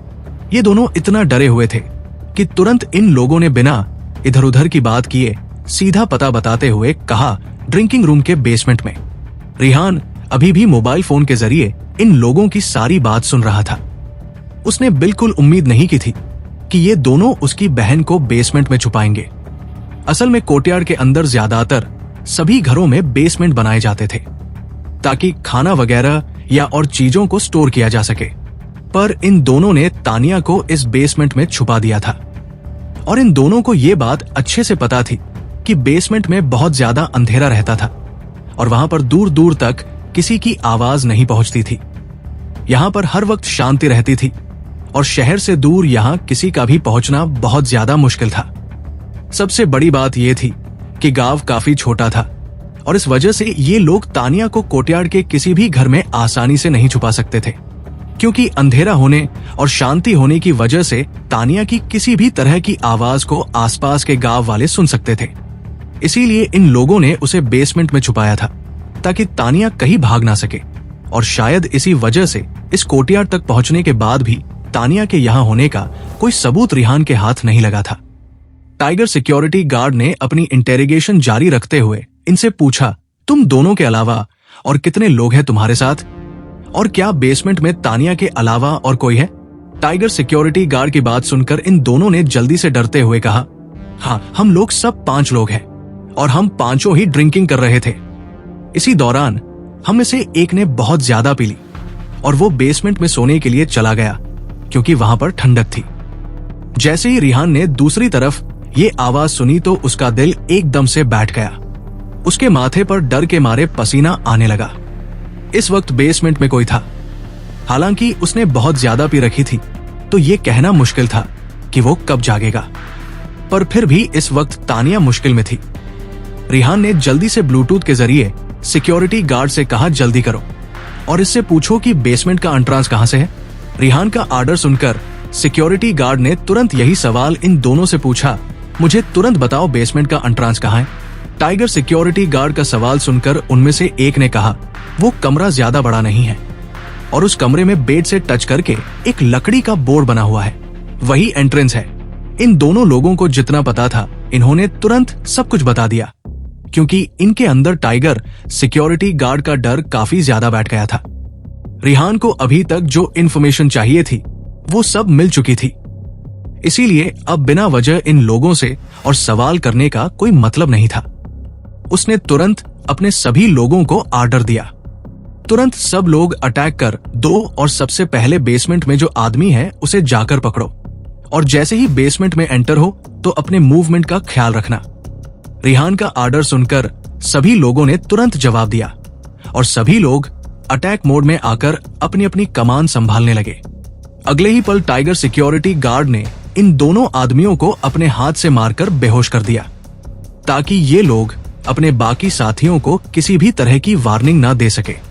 और अगले ही पल सारे टाइगर सिक्योरिटी गार्ड उस घर में एंटर हो गए जिसमें तान्या को रखा गया था। घर के अंदर अभी भी बाकी सब लोग दारू पी रहे थे। इन लोगों को कोई आइडिया नहीं था कि बाहर क्या चल रहा है। ये लोग दारू पीते हुए आपस में बात कर रहे थे, अरे यार वो दोनों कहाँ रह गए, उन्हें गए हुए तो काफी देर हो गई, क्या टॉयलेट करने में इतना टाइम लगता है, उन दोनों को जो करना है करने दो, मैं अब और ज्यादा इंतजार नहीं कर सकता हूं। मैं बेसमेंट में जा रहा हूं उस लड़की के पास। क्या तुम सच में उन दोनों का इंतजार नहीं करने वाले हो? नहीं। और तुम किस चीज का इंतजार कर रहे हो? हम में से एक तो पहले ही नीचे सो गया है। मुझे तो डर लग रहा है कहीं वो हम लोगों को बेवकूफ बनाकर नीचे मजे तो नहीं कर रहा है। अरे हाँ, मैंने तो इस बारे में सोचा ही नहीं। जब वो बंदा दारू पी रहा था और मुझे घूर रहा था तो मैंने उस पर बिल्कुल भी शक नहीं किया। ओ नो, जल्दी करो और नीचे चलो, मैं उस अकेले को मजे नहीं करने दूंगा। इतना कहकर उनमें से कुछ लोग तुरंत खड़े हो गए और बेसमेंट में जाने की तैयारी करने लगे। पर तभी अचानक से कुछ ऐसा हुआ जिससे कि उन्होंने बिल्कुल उम्मीद नहीं की थी। अचानक से ही कमरे की डम लाइट बंद हो गई और इस अंधेरे शांत कमरे में खिड़की और दरवाजे खोलने और बंद करने की आवाज साफ साफ सुनी जा सकती थी। अगले ही पल ब्लैक कलर की यूनिफॉर्म पहने हुए बहुत सारे लोग लाइट से भी तेज स्पीड में उस कमरे के अंदर घुस गए और बाकी के लोग कुछ रिएक्ट कर पाते उससे पहले ही उन सब पर इन ब्लैक ड्रेस वाले लोगों ने अपना कंट्रोल कर लिया। कौन हो तुम लोग? क्या तुम यहां चोरी करने आए हो? इस जगह पर हम लोग जंक कलेक्ट करते हैं। तुम लोगों को गांव के एंट्रेंस पर जाना चाहिए। वहां पहले घर में एक ठेकेदार रहता है, उसके पास बहुत पैसा है। ये शब्द टाइगर सिक्योरिटी गार्ड और रिहान ने उन दो लोगों के मुख से सुने हुए थे और एक बार फिर ये किडनैपर उसी लाइन को दोहरा रहे थे। रिहान को तो अब एक्साइटमेंट होने लगी थी। वो जानना चाहता था कि आखिर ऐसा भी कितना पैसा है इस ठेकेदार के पास जो सब लोग उसका नाम ले रहे हैं और सब लोग उससे इतनी नफरत क्यों करते हैं। हालांकि अभी रिहान इन सब चीजों पर ज्यादा ध्यान नहीं दे सकता था क्योंकि उसके लिए अपनी बहन को बचाना ज्यादा जरूरी था। टाइगर सिक्योरिटी गार्ड इस वक्त अपनी पहचान इन लोगों को नहीं बताना चाहते थे और वो भी इन लोगों को बेवकूफ बनाते हुए बोले, चुपचाप खड़े रहो, अगर हिले तो गोली चल जाएगी और अपना काम कर रहे हैं। जैसे ही इन सारे गुंडों ने टाइगर सिक्योरिटी गार्ड की बात सुनी तो सबके चेहरे रोने जैसे हो गए और उन्होंने लगभग रोते हुए टाइगर सिक्योरिटी गार्ड से कहा, आप सब लोग फिर से यहाँ पर क्या कर रहे हैं? क्या आप लोग बिना वजह हमें परेशान करना चाहते हैं? अब हमने अपने ही घर पर ड्रिंक करके आप लोगों को क्या नुकसान पहुंचा दिया? इस आदमी की बात सुनकर टाइगर सिक्योरिटी गार्ड ने अगले ही पल अपने पैर से इस आदमी की घुटने पर जोर से मारा और चिल्लाते हुए बोला, अपनी बकवास बंद करो। टाइगर सिक्योरिटी गार्ड को इन लोगों पर किसी तरह की कोई दया नहीं आ रही थी। वहीं दूसरी तरफ इन सब गुंडों के लिए जमीन पर पड़े पड़े सांस ले पाना मुश्किल हो रहा था। ये लोग बार बार चिल्ला रहे थे और बेसमेंट में जो आदमी था उसे वार्निंग दे रहे थे और अलर्ट करने की कोशिश कर रहे थे। इनमें से एक गुंडे ने बहुत मुश्किल से कहा, प्लीज मुझे बचा लो, मैं सांस नहीं ले पा रहा हूं। डॉट रिहान अभी तक घर के अंदर आ चुका था और जब उसने इन सब गुंडों के चिल्लाने की और तड़पने की आवाज सुनी तो उसे कोई फर्क नहीं पड़ रहा था कि ये लोग जिएंगे या नहीं। रिहान ने तुरंत अपना हाथ दिखाते हुए अपने सबॉर्डिनेट को आर्डर देते हुए कहा, तुम में से कुछ लोग तुरंत बेसमेंट में जाओ और ध्यान रखना तानिया को कुछ नहीं होना चाहिए। जैसे ही बाकी लोगों ने यह बात सुनी तो तुरंत उनमें से कुछ टाइगर सिक्योरिटी गार्ड बेसमेंट की तरफ चले गए। वहीं दूसरी तरफ जब गुंडों ने रिहान के मुंह से तानिया का नाम सुना तो सब लोग एकदम हैरान हो गए। उन लोगों को अब जाकर समझ आ रहा था कि उन लोगों को इस तरह से क्यों तड़पाया जा रहा है। ये लोग अब जाकर न तुम यहाँ कैसे? तानिया का सवाल सुनकर रिहान उसके पास गया और उसकी रस्सी को आराम से खोलते हुए घुटनों पर बैठकर उससे बोला, सब कुछ ठीक है, तुम डरो मत, अब कोई तुम्हें परेशान नहीं करेगा। आज जो कुछ भी हुआ था उसके बाद तानिया ने सारी उम्मीद खो दी थी। उसे तो लगा ही नहीं था कि आज वो खुद को बचा पाएगी। या तो वो उस आदमी को मार देना चाहती थी या खुद उससे पहले मर जाना चाहती थी ताकि उसके साथ कुछ गलत ना हो। तानिया ये सब कुछ सोच रही थी कि तभी अचानक से रिहान उसके सामने आया और उसके साथ कुछ भी होने से पहले उसे बचा लिया। तानिया ने कभी नहीं सोचा था कि रिहान एकदम से आसमान से गिरेगा और उसे इस मुसीबत से एक बार फिर से बचा लेगा। जब से वो रिहान से मिली थी रिहान हर बार उसे बचा रहा था और आज एक बार फिर वो शक्तिमान की तरह आया और उसकी सारी परेशानी को दूर कर दिया। जैसे ही रिहान ने तानिया की रस्सी खोली तो तानिया एकदम से गुस्से से खड़ी हुई और उस आदमी के पैर को जोर से खींचा जिसने उसे कुछ देर पहले परेशान करने की कोशिश की थी और उसे जोर से एक लात मारी। जब तानिया को लगा कि उसका गुस्सा अभी भी शांत नहीं हुआ है तो उसने एक के बाद एक 2-3 लात और मारी और उसके बाद चिल्लाते हुए बोली, कमीने तेरी हिम्मत कैसे हुई मुझे हाथ लगाने के बारे में सोचने की भी? सोचा भी कैसे तूने कि मैं तेरे साथ कोऑपरेट करूंगी? तानिया जिस आदमी को मार रही थी वो डर के मारे कांप रहा था। उसमें बिल्कुल हिम्मत नहीं थी कि वह तानिया को पलटकर जवाब दे सके या इसके बारे में सोच भी सके। रिहान के सब अदंत उसे लगातार खा जाने वाली नजरों से घूर रहे थे। वो जानता था कि अगर उसने अपनी नजर उठाकर भी तानिया की तरफ देखा तो रिहान के लोग उसे अगले ही सेकंड मारकर फेंक देंगे। रिहान शांति से अपनी बहन को देख रहा था जो लगातार उस आदमी को मार रही थी। रिहान ने बिल्कुल भी तानिया को रोकने की कोशिश नहीं की, बल्कि उसे खुशी हो रही थी कि उसकी बहन का गुस्सा भी बिल्कुल उसके जैसा ही है। अगर रिहान के साथ ऐसा कुछ हुआ होता तो वो भी इन गुंडों को बिल्कुल ऐसे ही मारता जैसे इस वक्त तानिया मार रही थी। तानिया इस वक्त बिना किसी रहम के काफी तेज उस आदमी को मार रही थी। हालांकि धीरे धीरे जब तानिया का गुस्सा शांत होने लगा तो उसने उस आदमी को छोड़ दिया क्योंकि वह उसे जान से नहीं मारना चाहती थी। रिहान ने जब अपनी बहन को देखा तो उसका हाथ पकड़ते हुए आराम से बोला, ऊपर जाओ और जाकर गाड़ी में आराम से बैठकर रिलैक्स करो। मैं जानता हूं कि तुम बहुत ज्यादा डरी हुई हो। रिहान की बात सुनकर तानिया रिहान के गले लग गई और ना मैं अपना सिर हिलाने लगी। उसे अब इस बात से कोई फर्क नहीं पड़ रहा था कि रिहान कौन है और कौन नहीं। रिहान अब तानिया के लिए और ज्यादा अनजान नहीं था क्योंकि उसने हर बार तानिया की जान बचाई थी और उसे मुसीबत से निकाला था। तानिया के दिल में इस वक्त रिहान के लिए सिर्फ और सिर्फ सम्मान था। हालांकि रिहान के कहने पर मैगी तानिया को लेकर उस अंडरग्राउंड कमरे से ऊपर आ गई। रिहान के कहने पर मैगी तानिया को उस अंडरग्राउंड कमरे से बाहर ले आई। हालांकि जैसे ही तानिया ने ऊपर जाकर बाकी के गुंडों को अपने घुटनों के बल बैठे हुए डरे हुए देखा, जहां कुछ और लोग उन गुंडों को बांधकर खड़े हुए थे, तो ये देखकर एक बार फिर तानिया का गुस्सा फूट पड़ा और उसने पास में ही रखी हुई लकड़ी से उन लोगों को मारना शुरू कर दिया और गुस्से से बार बार कहने लगी, तुम लोगों ने मुझे किडनैप किया ना, अब मैं बताती हूं कि मैं कितनी ताकतवर हूं, मैं तुम लोगों को छोड़ूंगी नहीं।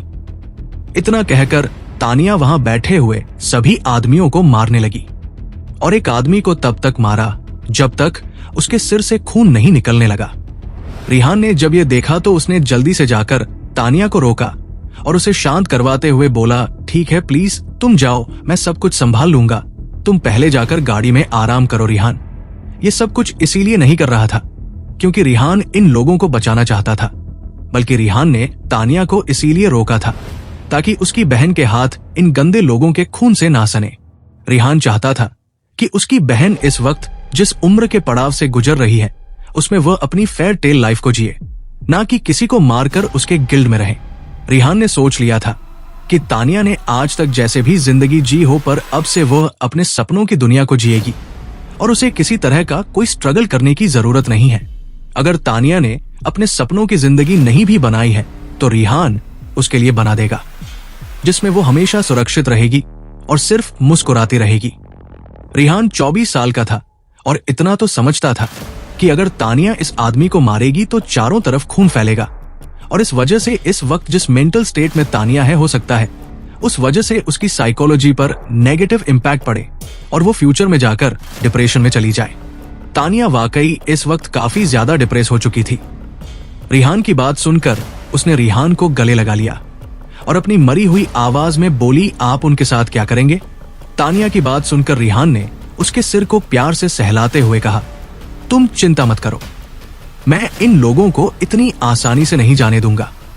अब तुम इन लोगों को और ज्यादा मत देखो और बाहर जाओ। रिहान की बात सुनकर तानिया चुपचाप मैगी के साथ उस कमरे से बाहर चली गई। हालांकि बाहर जाते ही एक बार फिर से वो काफी ज्यादा हैरान हो गई क्योंकि इस वक्त बाहर एक बड़ा सा मैजेस्टिक बाइनक रोबोट डॉग खड़ा हुआ था। इतने बड़े डॉग को देखकर तानिया काफी ज्यादा हैरान हो गई।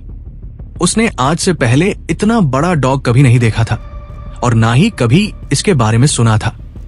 कहीं ना कहीं अपने सामने मॉन्स्टर जैसा डॉग देखकर तानिया काफी ज्यादा डर गई थी। बगल में खड़ी मैगी ने जब तानिया को डरते हुए देखा तो उसने तुरंत तानिया के हाथ पर अपना हाथ रखते हुए कहा, तुम डरो मत, ये हमारी फैमिली के बॉस का डॉग है, ये तुम्हें बिल्कुल भी नुकसान नहीं पहुंचाएगा। जैसे ही तानिया ने मैगी की बात सुनी तो उसने हैरान होते हुए कहा, फैमिली का बॉस।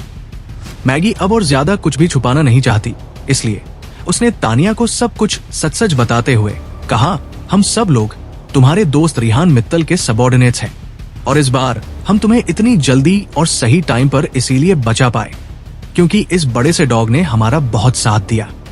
जैसे ही तानिया ने मैगी की बात सुनी तो वो एकदम दंग रह गई। उसे समझ नहीं आ रहा था कि आखिर उसके सामने खड़ी ये लड़की रिहान को अपना बॉस क्यों बता रही है, क्योंकि रिहान तो एक दूसरे स्टेट से आया हुआ वर्कर था। रिहान अचानक से किसी बड़े घर का बेटा कैसे बन गया और उसके पास इतने सारे सबऑर्डिनेट कहां से आए? इस वक्त तानिया के दिमाग में बहुत सारे सवाल चल रहे थे। उसे समझ नहीं आ रहा था कि रिहान को कैसे पता चला कि किसी ने उसे किडनैप कर लिया है और उसने तानिया को इतनी जल्दी कैसे ढूंढ लिया। आखिर ये सब कुछ चल क्या रहा है? ये सब कुछ सोच सच कर तानिया का दिल और दिमाग पूरी तरह से उलझ गया था। इस वक्त उसके इन सारे सवालों का जवाब देने वाला कोई नहीं था। तानिया चुपचाप मैगी को फॉलो करते हुए कोर्टयार्ड से बाहर चली गई और जब उसने कोर्टयार्ड के बाहर खड़ी एक दर्जन से भी ज्यादा महंगी और लग्जरी गाड़ियों को देखा तो एक बार फिर से उसका दिमाग कंफ्यूज हो गया। तानिया एक बार फिर से सवालों की उलझन में उलझ गई। आखिर रिहान मित्तल है कौन और उसने कुछ भी होने से पहले उसे कैसे बचा लिया? उसने एक बार नहीं बल्कि कई बार तानिया को बचाया था और ऊपर से रिहान एक अनजान लड़का था जिससे तानिया बस बाय चांस मिली थी। ऐसे में रिहान उसका इतना ख्याल कैसे रख सकता था? मैगी जानती थी कि इस वक्त तानिया के दिमाग में बहुत सारे सवाल चल रहे हैं, पर वो एक सबऑर्डिनेट थी और वो रिहान की परमिशन के बिना तानिया को इससे ज्यादा और कुछ भी नहीं बता सकती थी।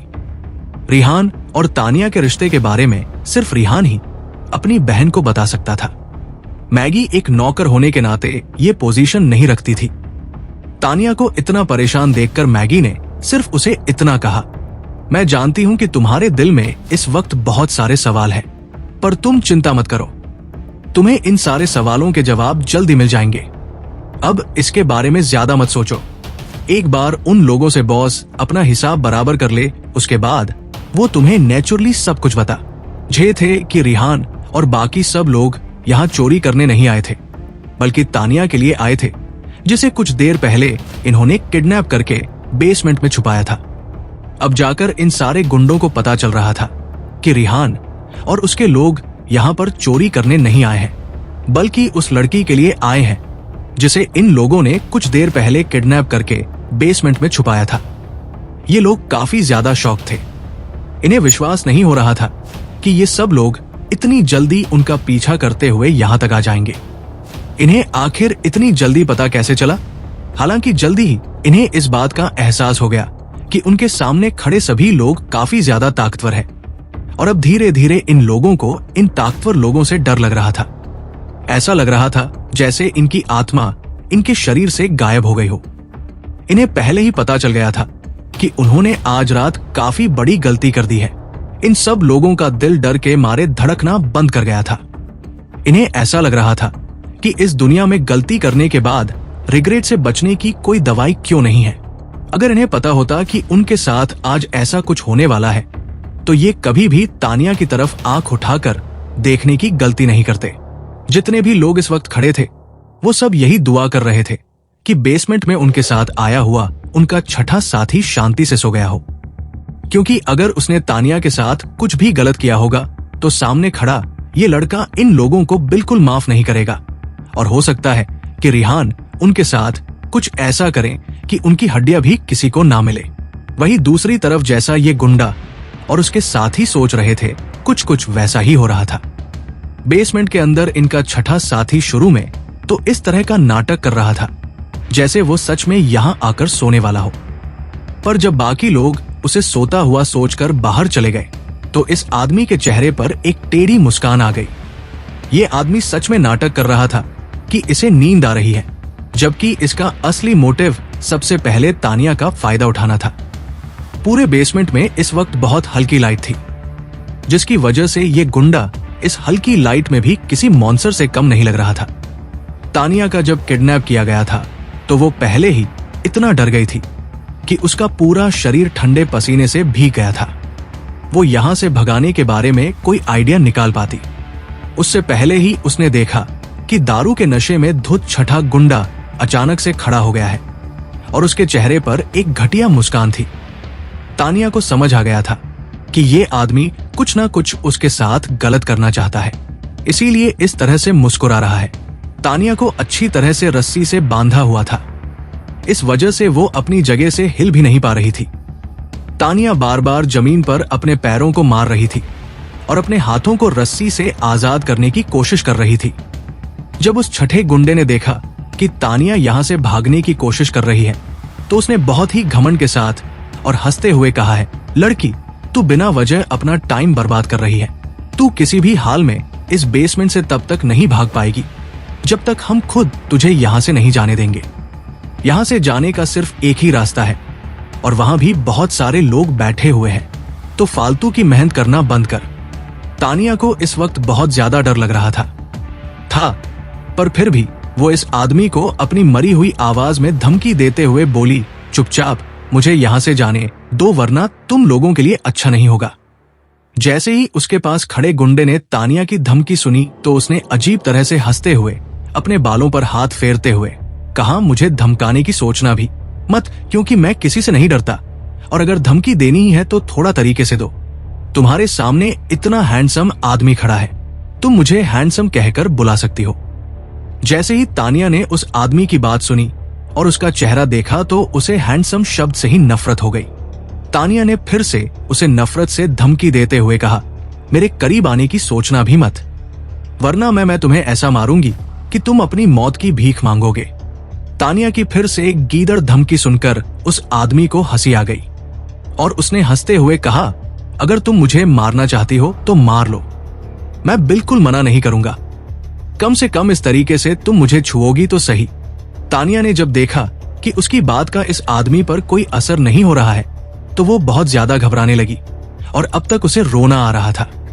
तानिया का मन कर रहा था कि उससे कुछ दूरी पर रखे हुए हथौड़े को वो उठाएं और इस आदमी का सर फोड़ दे।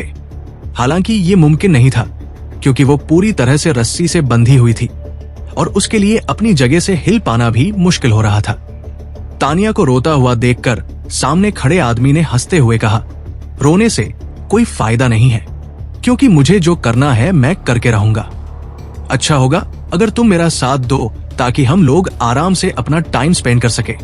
तानिया जानती थी कि अब उसके बस में सिचुएशन को संभालना बिल्कुल नहीं है, पर वो उन लड़कियों में से बिल्कुल नहीं थी जो किस्मत के भरोसे खुद को इस तरह बर्बाद होने दे। तानिया ने एक बार फिर से धमकी देते हुए कहा, अगर मेरे पास आए तो मैं मदद के लिए चिल्लाऊंगी। शायद तानिया भूल गई थी कि वो इस वक्त अंडरग्राउंड है और बेसमेंट से बाहर उसकी आवाज बिल्कुल नहीं जाने वाली है।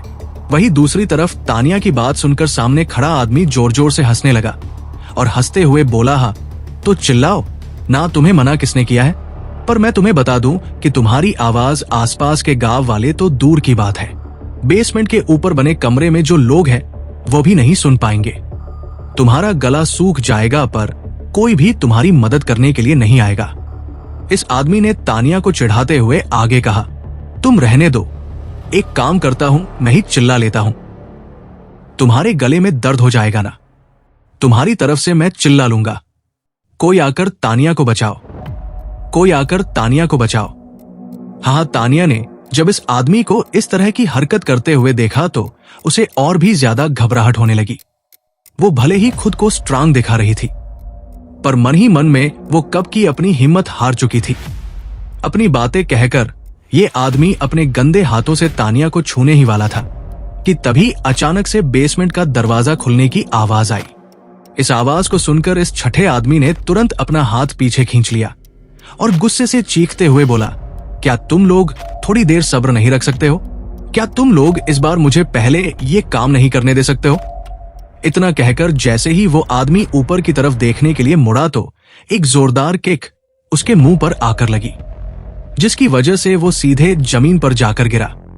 उसका पूरा मुंह खून से भर गया था और उसके दांत टूट गए थे और उस वक्त वह आदमी दर्द से रो रहा था और उसे किसी और ने नहीं बल्कि मैगी ने मारा था। उस आदमी को इतना ज्यादा दर्द हो रहा था कि वो अपने मुंह से कुछ बोल भी नहीं पा रहा था। मैगी पहली बॉडीगार्ड थी जो बेसमेंट का दरवाजा खोलकर अंदर आई थी और उसके पीछे पीछे रिहान भी नीचे आया था। उस डम लाइट में रिहान ने इतने घंटे बाद पहली बार अपनी बहन को देखा था। रिहान की आंखों के सामने तानिया रस्सी से बंधी हुई थी।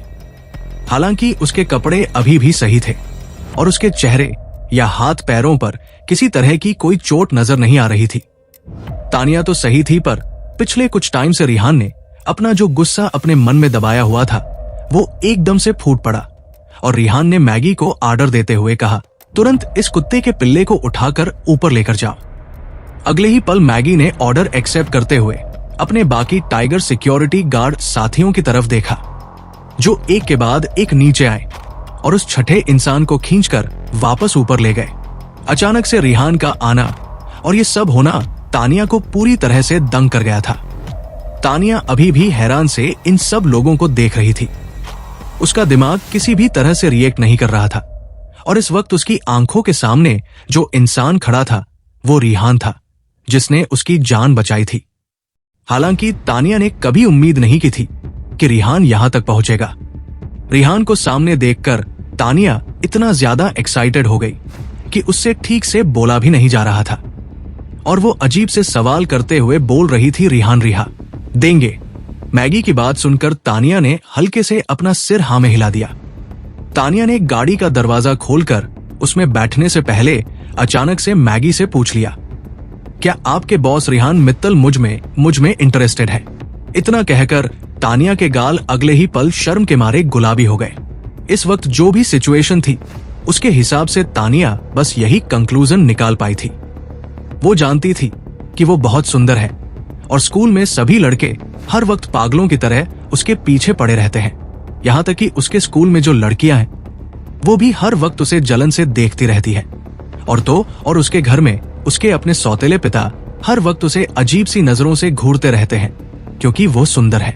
उसके पापा खुद उससे शादी नहीं कर सकते हैं, इसीलिए उन्होंने उसे बेचकर पैसे कमाने के बारे में सोचा और एक अमीर लड़के के साथ उसकी ब्लाइंड डेट फिक्स कर दी। खूबसूरती के अलावा तानिया को अपने अंदर और कोई भी ऐसी खूबी नहीं लग रही थी जिसकी वजह से कोई भी उसे पसंद करता। तानिया अभी भी यही सोच रही थी कि रिहान अचानक से ही उससे टकराया था, या फिर हो सकता था कि रिहान पहले से उसे पसंद करता हो और उसके करीब रहने के लिए उसने अपने अमीर होने का सच छुपाया हो और गरीबों की तरह तानिया के घर के बगल में आकर रहने लगा हो ताकि तानिया से नजदीकी बढ़ा सके। यही सब सोचते अचानक से तानिया के दिमाग में कुछ आया और उसने अपने आप को ही समझाया कि शायद वो कुछ ज्यादा ही सोच रही है। वहीं दूसरी तरफ जब मैगी ने तानिया की बात सुनी तो उसके एक्सप्रेशन एकदम से अजीब बन गए।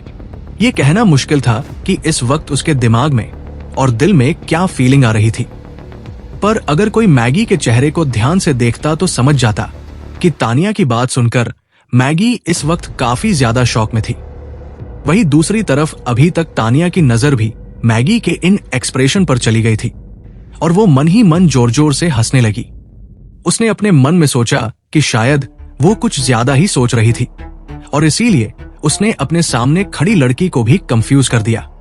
तानिया ने खुद से ही सोचा कि वो सिर्फ एक ऑर्डिनरी गरीब लड़की है, ऐसे में कोई उसे क्यों पसंद करेगा, और अगर वो खूबसूरत है भी तो भी इसका क्या ही फायदा।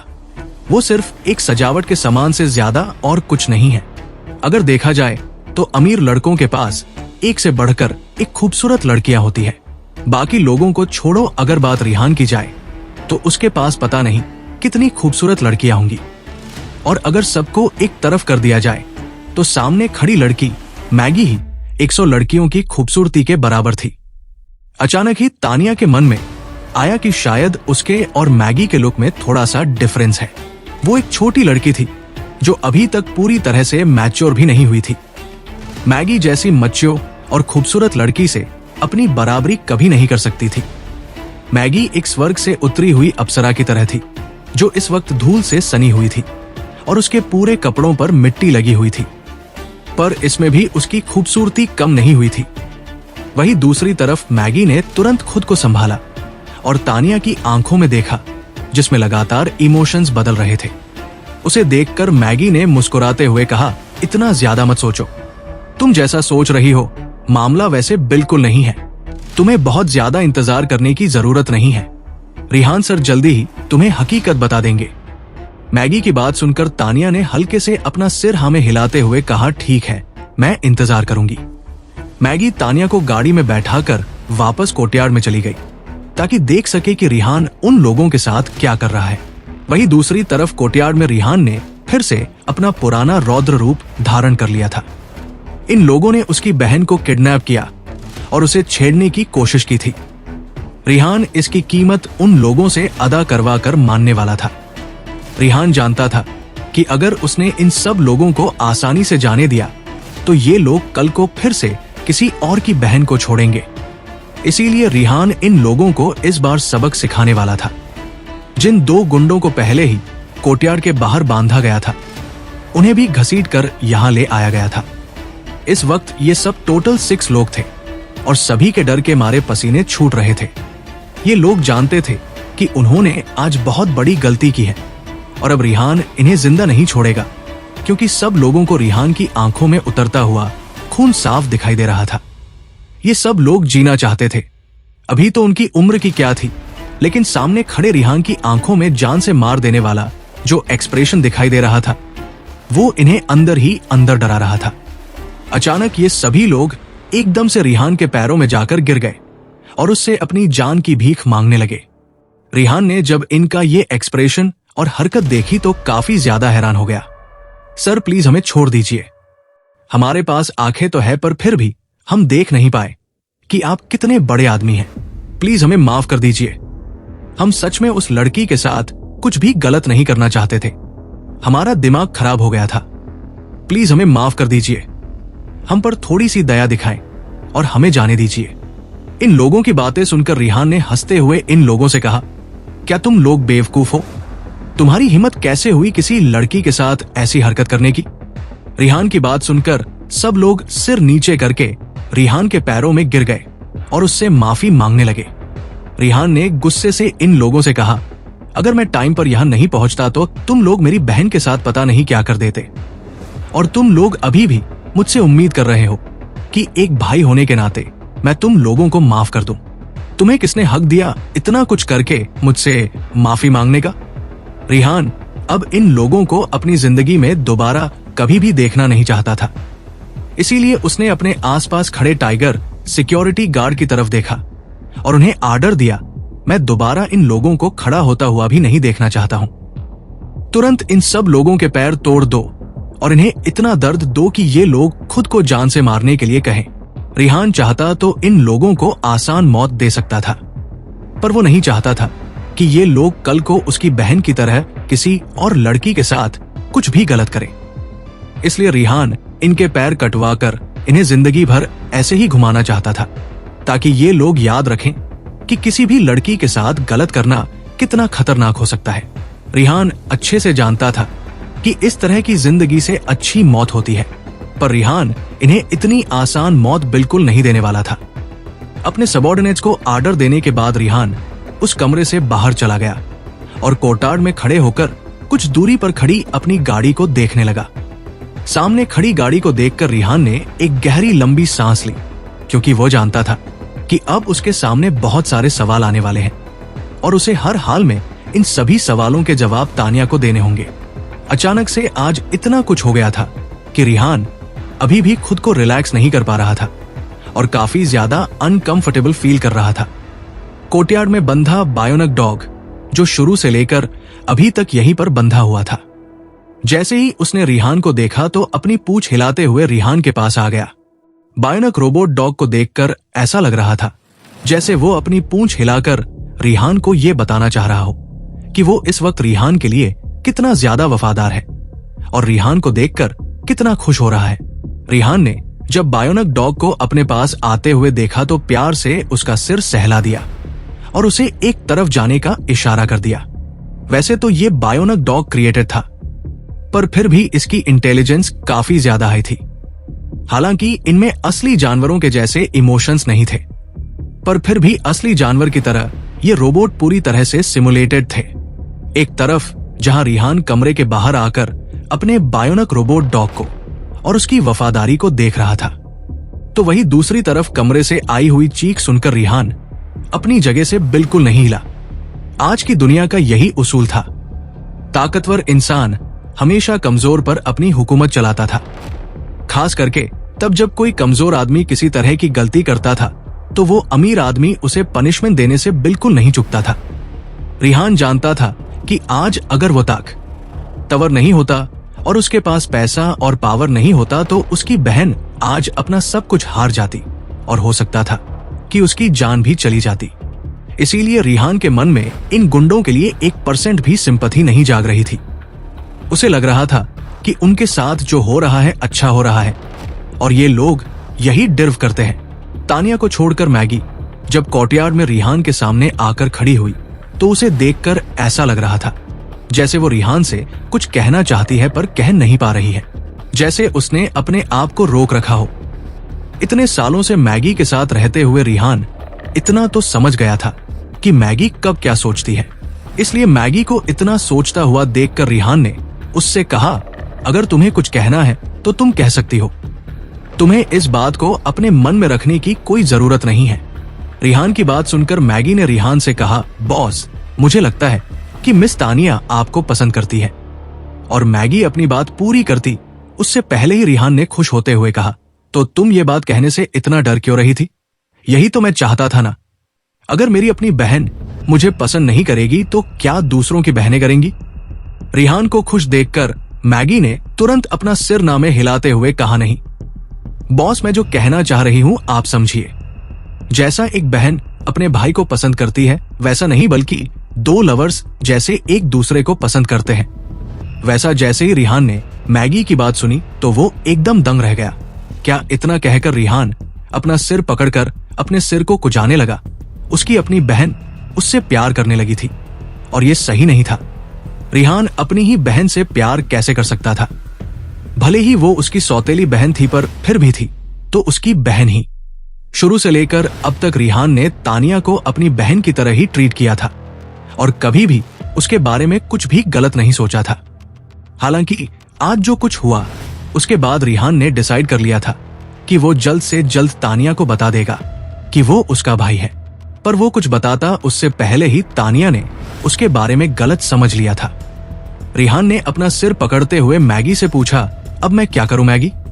रिहान को परेशान देखकर मैगी ने तुरंत कहा, यही मैं आपको बताना चाहती थी बॉस, की मामला अब वैसा नहीं है जैसा आप समझ रहे हैं। आपको जल्द से जल्द तानिया को सब कुछ सच सच बताना होगा। आपको इस बात का एडवांटेज उठाना होगा कि तानिया अभी तक अपनी फीलिंग्स में बहुत ज्यादा इन्वॉल्व नहीं हुई है। अगर आप उसे जल्द से जल्द बात बता देंगे तो शायद वो अपनी फीलिंग्स को और ना बने दे। मैगी की बात सुनकर रिहान ने एक गहरी लंबी सांस लेते हुए कहा, शायद तुम सही कह रही हो, अब हमारे पास यही रास्ता है। मैगी ने रिहान के चेहरे पर आए हुए डर के भाव को देखकर मुस्कुराते हुए कहा, बॉस आप चिंता मत कीजिए, तानिया आपकी छोटी बहन है और वो आपको पसंद करती है और आपको अपना दोस्त मानती है और अभी बात उतनी आगे तक नहीं पहुंची है जहां वो आपको बहुत ज्यादा प्यार करने लगी हो। उसने बस मुझसे पूछा था और मुझे लगा कि मुझे आपको बता देना चाहिए। मैगी की बात सुनकर रिहान ने अपने भारी दिल से कहा, अच्छा हुआ तुमने मुझे पहले ही आकर बता दिया, वरना मैं शुरू में तुम्हारी बात सुनकर ऑलमोस्ट मरने ही वाला था। पर फिलहाल मुझे जल्द से जल्द तानिया के पास जाना होगा। इतना कहकर रिहान कोर्टयार्ड से जल्दी में बाहर की तरफ गया और अगले ही पल जैसे ही उसने अपनी गाड़ी का दरवाजा खोला तो एकदम हैरान हो गया, क्योंकि वो कुछ बोल पाता उससे पहले ही उसकी नजर तानिया पर गई, जो इस वक्त गहरी नींद में सो रही थी। अपनी बहन को इस तरह सुकून से सोता हुआ देखकर रिहान उसे जगाना नहीं चाहता था, इसलिए उसने धीरे से गाड़ी का दरवाजा बंद किया और तानिया को सोने दिया। रिहान जानता था कि एक रात में उसकी बहन ने बहुत कुछ झेल लिया है और अब कहीं ना कहीं वो मेंटल ट्रॉमा से गुजर रही है। ऐसे में उसे नींद से जगाकर कुछ भी कहना शायद काफी गलत होगा। भले ही रिहान ने टाइम पर आकर उसे बचा लिया हो, पर फिर भी आज जो कुछ भी हुआ वो इतनी जल्दी उसके दिमाग से निकलने वाला नहीं था। तानिया एक 17 साल की लड़की थी और इस उम्र में बच्चों के साथ जो कुछ भी होता है वो इतनी आसानी से नहीं भूल पाते हैं, चाहे फिर कुछ अच्छा हुआ हो या बुरा। और आज तानिया के साथ जो हुआ था, उसके बाद तानिया इस बात को किस तरह से लेगी और उसकी लाइफ पर इसका क्या असर होगा, ये कह पाना शायद रिहान के लिए भी अभी बहुत मुश्किल था। रिहान जब तक गाड़ी तक पहुंचा तब तक आधी रात बीत चुकी थी और धीरे धीरे सुबह होनी शुरू हो गई थी।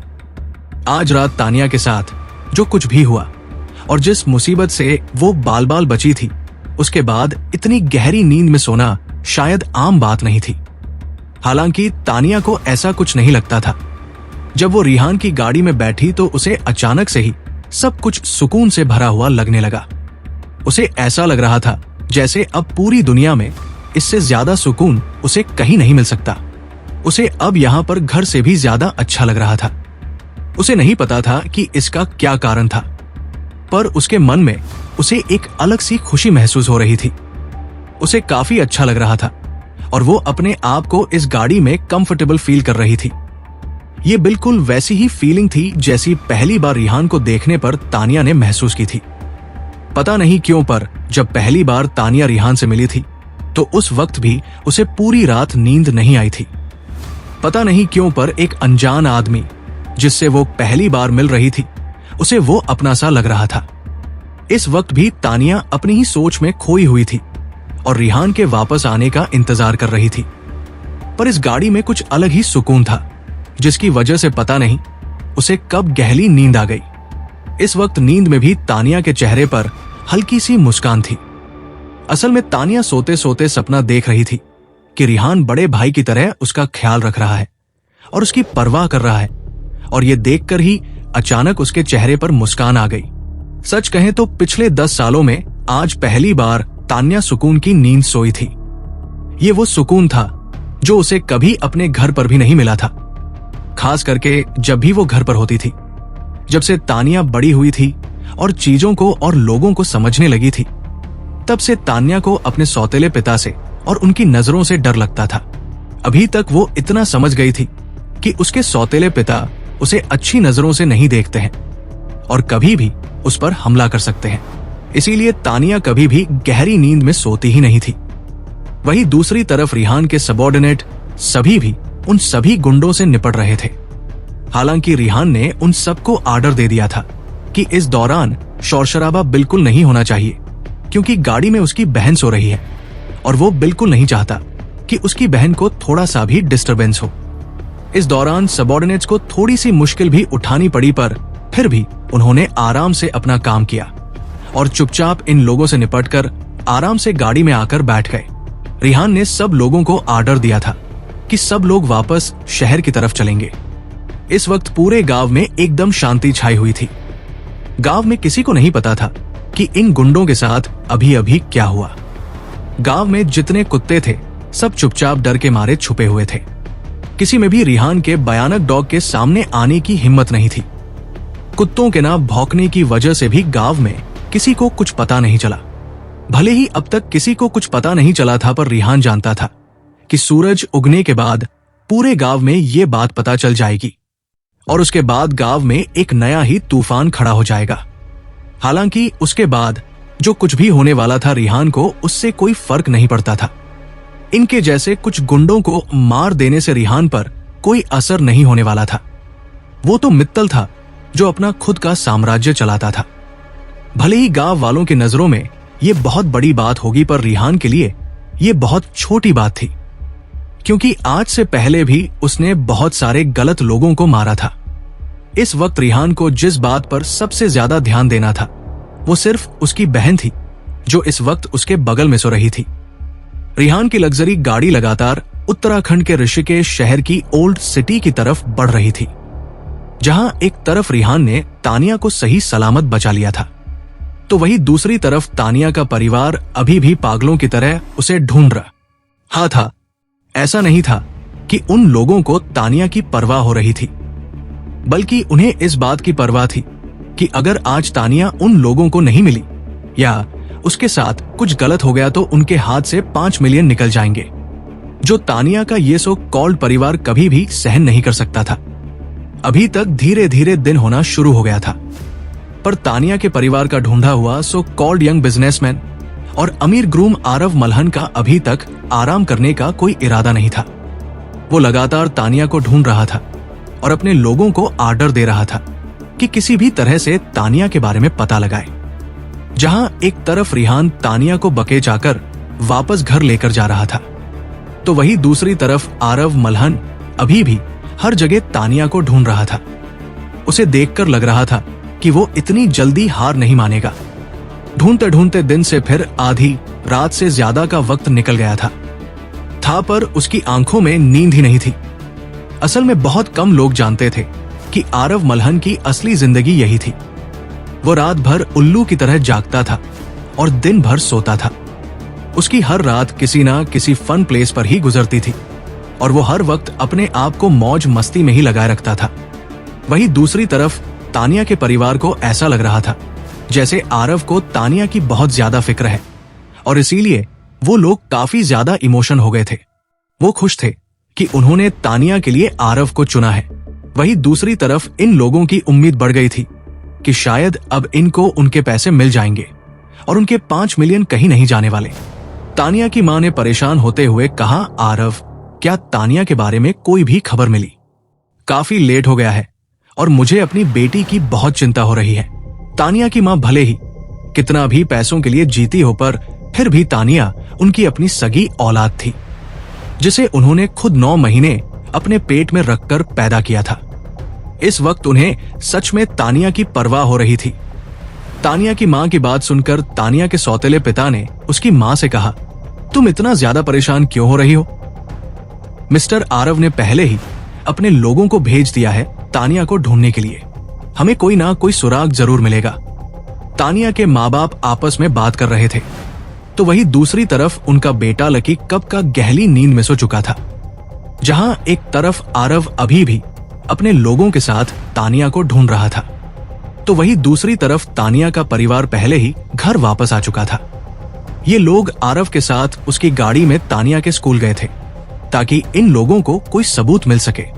हालांकि जब कुछ भी पता नहीं चला तो आरव ने इन लोगों को यहां वापस छोड़ दिया। वहीं दूसरी तरफ आरव कुछ देर तक ढूंढने के बाद वापस तानिया के घर आ गया था, क्योंकि वो एक बड़ा और अमीर आदमी था और किसी स्कूल स्टूडेंट को आधी रात को पर्सनली ढूंढ नहीं सकता था। हालांकि उसने अपने लोगों को चारों तरफ लगाया हुआ था और पूरी रात बिना सोए अपने लोगों की तरफ से जवाब आने का इंतजार कर रहा था। उसमें भी सब्र बिल्कुल नहीं था। आरव को इस वक्त अपने 5 मिलियन की चिंता नहीं हो रही थी। उसे वाकई में तानिया अपने पास चाहिए थी। आरव के घर में पैसों की कोई कमी नहीं थी और जनरली आरव 5 मिलियन तो एक बार में ही अपने शौक पूरे करने में लगा देता था। भले ही तानिया आरव के लिए सिर्फ एक खिलौना थी, पर आरव उस बिगड़े हुए और जिद्दी बच्चे की तरह था जिसे हर हाल में ये खिलौना अपने पास चाहिए था और इस खिलौने को पाने के लिए वो किसी भी हद तक जा सकता था। हालांकि आरव अपने इस खिलौने को छू पाता उससे पहले ही ये खिलौना अपनी पूरी ताकत के साथ उसकी नाक के नीचे से भाग गया था और ये बात आरव से बर्दाश्त नहीं हो रही थी। उसे दुख हो रहा था, लेकिन अभी भी उसमें उम्मीद बाकी थी और उसे लग रहा था कि अभी तक उसका कोई ज्यादा नुकसान नहीं हुआ है और अभी भी उसकी दिलचस्पी इस खिलौने में बनी हुई है। आरव को लग रहा था कि रात भर अपने खिलौने को ढूंढना ठीक है, पर वो अपना पूरा दिन इस खिलौने के लिए खराब नहीं कर सकता था। इसलिए जब तानिया की मां ने आरव से पूछा कि उसको कोई सुराग मिला या नहीं, तो आरव का मुंह बन गया। वो फिलहाल कोई भी जवाब देना नहीं चाहता था। आरव के आसपास तानिया की ही तरह और भी बहुत सारे खिलौने थे और वो अब हर खिलौने के बारे में इतना ज्यादा नहीं सोच सकता था और ना ही अपना सारा वक्त एक खिलौने के लिए बर्बाद कर सकता था। यही सब सोचकर आरव तुरंत अपनी जगह से खड़ा हुआ और जाने लगा। तानिया के परिवार ने जब आरव को अचानक से खड़े होकर जाते हुए देखा तो वे लोग भी खड़े हो गए और परेशान होते हुए बोले, आरव, आप क्या करने वाले हैं? इन लोगों का सवाल सुनकर आरव ने बहुत ही कैजुअल तरीके से कहा, मैं चलता हूं, मैं और ज्यादा इंतजार नहीं कर सकता। आरव की बात सुनकर तानिया की मां ने तुरंत सवाल करते हुए कहा, आप वापस जा रहे हैं तो इसका मतलब आप हमारी तानिया को नहीं ढूंढेंगे। तानिया की मां का सवाल सुनकर आरव ने बहुत ही घमंड के साथ कहा, जो जा चुका है उसके लिए मैं जिंदगी भर इंतजार तो नहीं कर सकता। आपको क्या लगता है क्या मैं तानिया के बिना जी नहीं सकता हूं। आरव की बात सुनकर तानिया के सौतेले पिता ने तुरंत सवाल करते हुए कहा, पर उस रकम का क्या जो हमारे बीच तय हुई थी? तानिया के बदले में 5 मिलियन इस वक्त एक मजाक बनकर रह गए थे, क्योंकि आरव ने ये पैसे अभी तक तानिया के परिवार को दिए ही नहीं थे और तानिया का परिवार अभी भी उन पैसों को पाने के बारे में सोच रहा था। इन लोगों की बातें सुनकर आरव ने इनका मजाक बनाने के तरीके से हंसते हुए कहा, तानिया अभी यहाँ नहीं है। जब वो मेरे पास आ जाएगी तो मैं जितने चाहे उतने पैसे दे दूंगा। आरव की बात सुनकर तानिया की मां ने तुरंत झूठी हंसी हंसते हुए कहा, बिल्कुल बिल्कुल मिस्टर। आरव, तानिया शायद रास्ता भटक गई है, पर जैसे ही वो घर वापस आ जाएगी मैं पर्सनली उसे आपके पास लेकर आऊंगी। पता नहीं तानिया की मां खुद से झूठ बोल रही थी या आरव से पर सच्चाई दोनों जानते थे। और वही दूसरी तरफ आरव की बात सुनकर तानिया के सौतेले पिता के तो पसीने छूट गए। जिन पैसों का सपना वो अभी तक देख रहे थे वो उनके हाथ से लगभग निकलने वाले थे और ये देखकर उन्होंने थोड़ा दुखी होते हुए कहा, मिस्टर मल्हन, हम लोग पहले ही इस बात को डिस्कस कर चुके हैं और तानिया को आज नहीं तो कल घर आना ही होगा और हम जल्द ही उसे आपको सौंप देंगे। पर प्लीज आप पैसों के बारे में इतना कहते कहते तानिया के सौतेले पिता चुप हो गए। खुलेआम अपनी बेटी को बेचकर पैसों की बात करते हुए तानिया के माँ बाप को बिल्कुल शर्म नहीं आ रही थी। तभी आरव ने गुस्से से हंसते हुए कहा, मुझे ये भी नहीं पता है कि तुम लोगों की बेटी कहाँ भाग गई और तुम लोगों में अभी भी इतनी हिम्मत है कि तुम लोग मुझसे पैसों की बात कर रहे हो। वास्तव में मैंने तुम जैसे बेशर्म लोग अपनी पूरी जिंदगी में नहीं देखे। अगर सच कहा जाए तो आरव को खुद इस वक्त इन लोगों की बातें सुनकर बहुत ही एम्बरेस फील हो रहा था, पर तानिया के सौतेले पिता को तो अभी भी शर्म नहीं आ रही थी। उन्होंने तुरंत बात बनाते हुए कहा, ऐसा मत कहिए, हम लोग अब से परिवार हैं और परिवार के बीच इस तरह की दूरी होना अच्छी बात नहीं है। जैसे जैसे आरव इन लोगों की बातें सुन रहा था वैसे वैसे उसे ऐसा लग रहा था जैसे वो इस दुनिया में सबसे अच्छा इंसान है, क्योंकि उससे ज्यादा बुरे लोग तो उसकी आंखों के सामने खड़े हैं। और सबसे बड़ी बात, ये एक सिंपल मामला है जिसमें साफ साफ तानिया को एक सामान की तरह खरीदा और बेचा जा रहा है और उसके बाद भी ये लोग इस ट्रेडिंग को परिवार का नाम दे रहे हैं। वाकई इससे ज्यादा बेशर्मी की बात कोई हो ही नहीं सकती थी। आरव इन लोगों को जवाब देकर अपना टाइम बर्बाद नहीं करना चाहता था, इसलिए वो यहां से जा ही रहा था कि तभी अचानक से उसका एक सबऑर्डिनेट उसके पास आकर बोला, तानिया वापस आ गई है। जैसे ही इस सबऑर्डिनेट ने आरव और बाकी लोगों को ये खबर सुनाई तो सब लोग एकदम हैरान हो गए। अचानक ही सब लोगों की आंखें हैरानी से फैल गई। तानिया, जिसे ये सब लोग मिलकर भी पूरी रात ढूंढ नहीं पाए, वो अचानक से खुद ही सुबह वापस आ गई थी। आखिर वो वापस आई कैसे होगी? ये बात सब लोगों को हैरान कर रही थी। सब लोग अपने अपने रिएक्शन दे रहे थे और एक साथ सबऑर्डिनेट से सवाल कर रहे थे, पर उस सबऑर्डिनेट को नहीं पता था कि वो किसे जवाब दे और किसे नहीं। अगले ही पल आरव ने अपना हाथ दिखाकर सबको चुप करवा दिया और थोड़ा सीरियस होते हुए सबऑर्डिनेट से बोला, वो खुद से वापस आई है या तुम? नहीं, जल्दी से खड़े हो और जाकर मिस्टर आरव के लिए अच्छी सी चाय बनाकर लाओ। आरव को इस घर की चाय पीने में कोई दिलचस्पी नहीं थी। आफ्टर ऑल वो हमेशा से ब्रांडेड कॉफी और चाय पीता आया था। ऐसे में वो इस घर की सस्ती चाय कैसे टेस्ट कर सकता था? हालांकि इस घर में कुछ देर बैठना उसकी शोभा को कोई खतरा नहीं पहुंचा रहा था, इसलिए वो वापस पास में रखे हुए सोफा पर बैठ गया। आरव के सोफा पर बैठते ही उसका सबऑर्डिनेट थोड़े कॉम्प्लिकेटेड एक्सप्रेशन अपने चेहरे पर लेकर उसके पास आया और अपना सिर नीचे करते हुए धीरे से बोला, बॉसानिया अपने आप वापस नहीं आई है। जैसे ही आरव ने ये बात सुनी तो उसने थोड़ा पज्ड होते हुए पूछा, तुम कहना क्या चाहते हो? और इतना कहकर आरव तुरंत अपनी जगह से खड़ा हुआ और घर में बनी हुई विंडो की तरफ जाकर घर से नीचे देखने लगा। इस वक्त रिहान की लग्जरी गाड़ी पहले ही सोसाइटी की सीढ़ियों के पास आ चुकी थी और रिहान पहला इंसान था जो उस गाड़ी में से बाहर निकला था और गाड़ी के दूसरी तरफ जाकर तानिया की मदद कर रहा था गाड़ी से बाहर आने में। तानिया ने अभी तक रिहान के कपड़े पहने हुए थे, इसीलिए जैसे ही वो गाड़ी के बाहर आई तो उसने खुद को रिहान के कपड़ों में देखा। तानिया हैरानी के साथ रिहान को देखने लगी और तुरंत रिहान के पहने हुए कपड़े निकालने लगी। हालांकि तानिया को इस तरह करता हुआ देखकर रिहान ने तुरंत उसके कंधों पर हाथ रखा और उसे मना करते हुए कहा, तुम ये कपड़े पहन कर रखो, सुबह सुबह यहाँ का टेम्परेचर काफी ज्यादा कम है, तुम्हें बुखार हो जाएगा।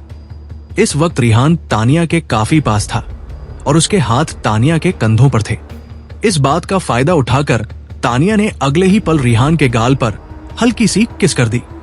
बाकी लोगों के लिए यह बात शायद काफी नॉर्मल हो, पर रिहान के लिए तो जैसे धरती फट गई थी और वो उसमें समा जाना चाहता था। ऐसा लग रहा था जैसे अचानक से गाड़ी से उतरते ही उसके सिर पर बिजली गिर गई हो या फिर उसकी जिंदगी में कोई तूफान आ गया हो। पूरे रास्ते तानिया सो रही थी, इसलिए रिहान उसे अपने और तानिया के रिश्ते की सच्चाई नहीं बता पाया था। और जैसे ही ये लोग यहां सीढ़ियों के पास पहुंचे तो रिहान कुछ कहता उससे पहले ही तानिया ने रिहान को किस कर दिया।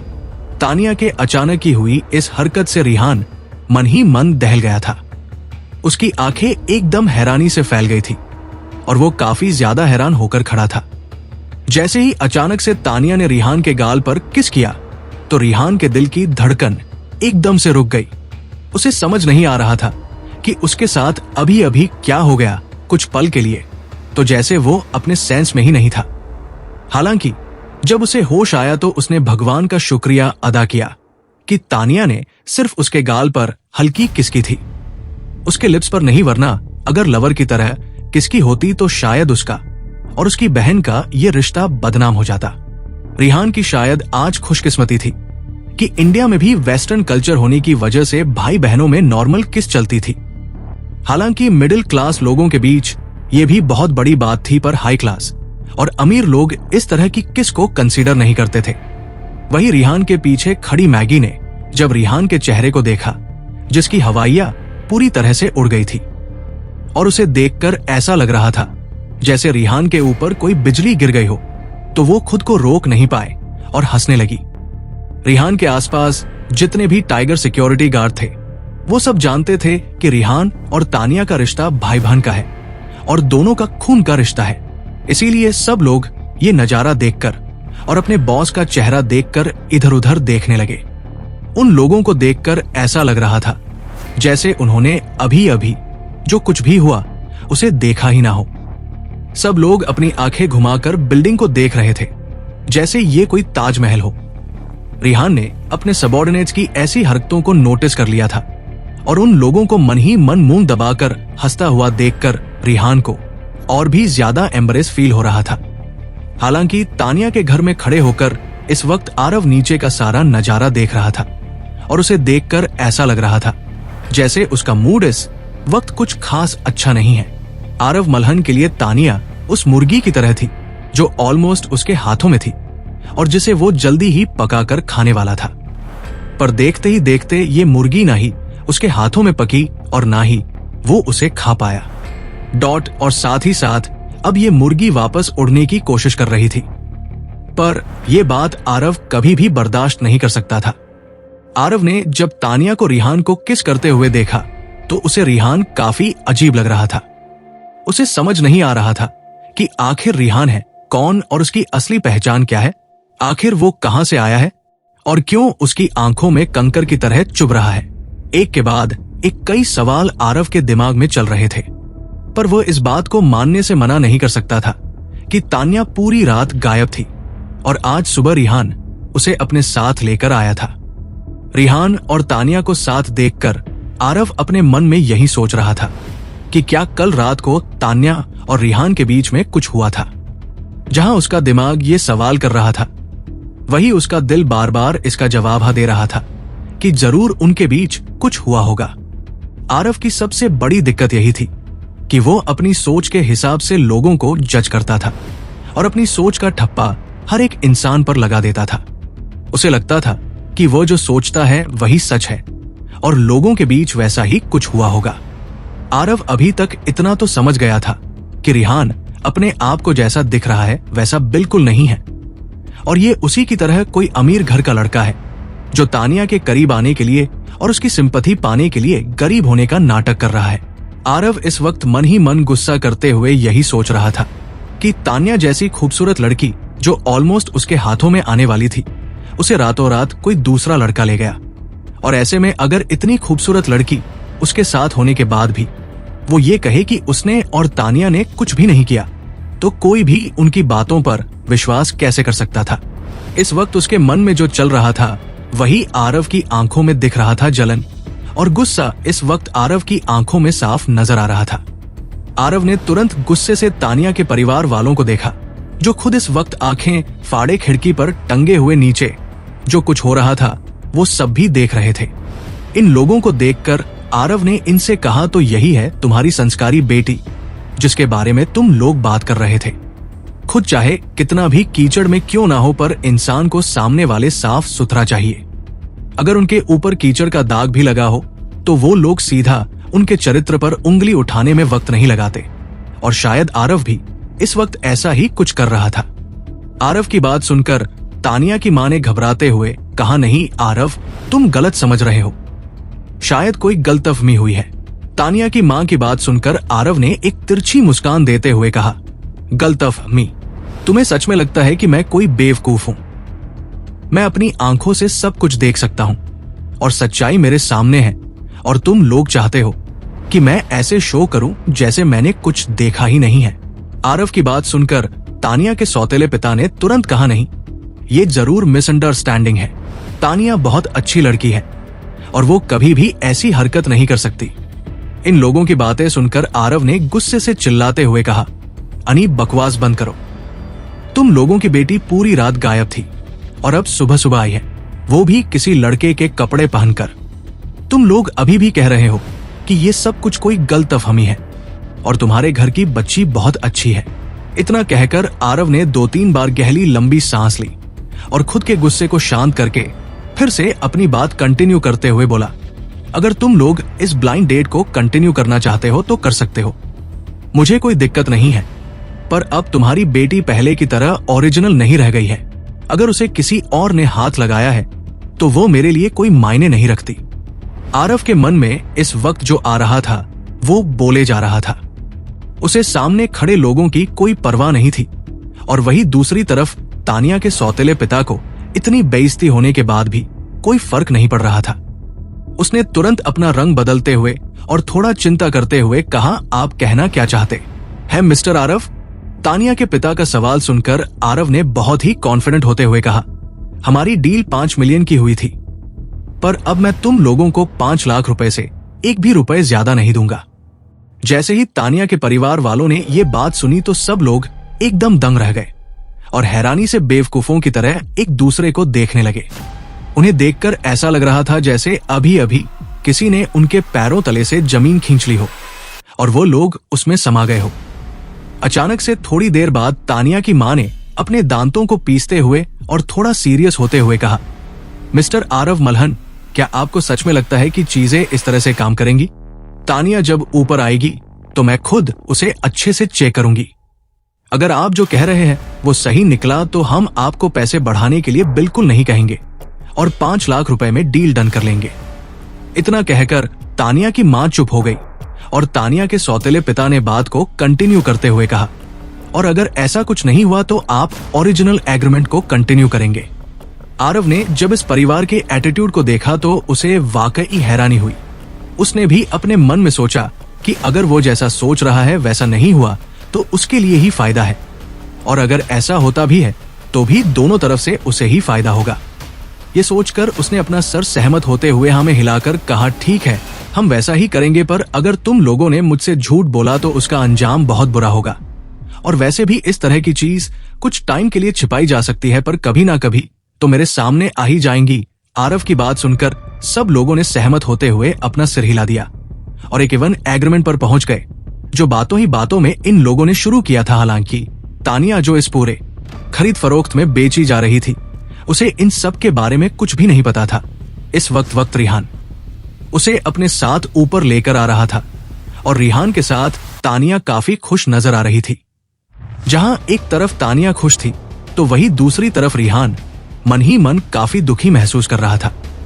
उसे समझ नहीं आ रहा था कि वो अपनी बहन को सच्चाई कैसे बताए और क्या उसे ये सच्चाई अभी और इसी वक्त बता देनी चाहिए।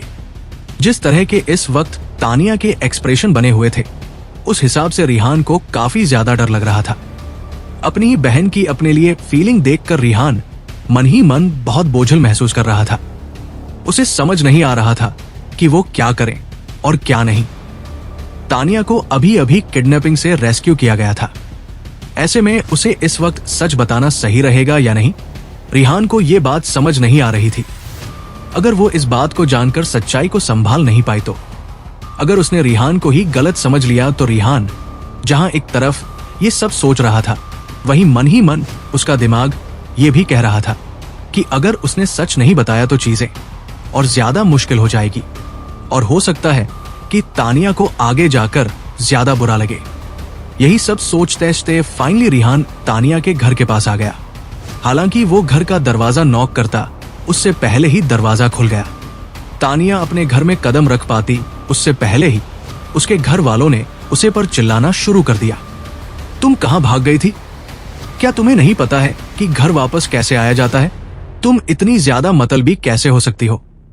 पूरी रात किसके साथ मजे कर रही थी? क्या तुम्हें पता भी है तुम्हें ढूंढने के लिए आरव ने कितनी मेहनत की है और अब तुम इस तरह घर आ रही हो? कहीं तुमने पूरी रात इस रिहान के साथ तो नहीं गुजारी? जैसे जैसे रिहान तानिया के घर वालों की बातें सुनते जा रहा था, वैसे वैसे गुस्से से उसकी आंखें लाल होती जा रही थी और हैरानी से उसका मुंह खुलता जा रहा था। उसका मन सिर्फ एक ही बात कह रहा था कि ऐसे लोगों के होने से अच्छा है कि कोई परिवार ही ना हो।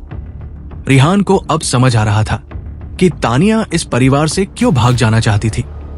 अगर रिहान तानिया की जगह होता तो 17 साल तो दूर की बात है, वो एक दिन भी ऐसे परिवार के साथ नहीं रह सकता था, और एक दिन तो शायद बहुत बड़ी बात होगी।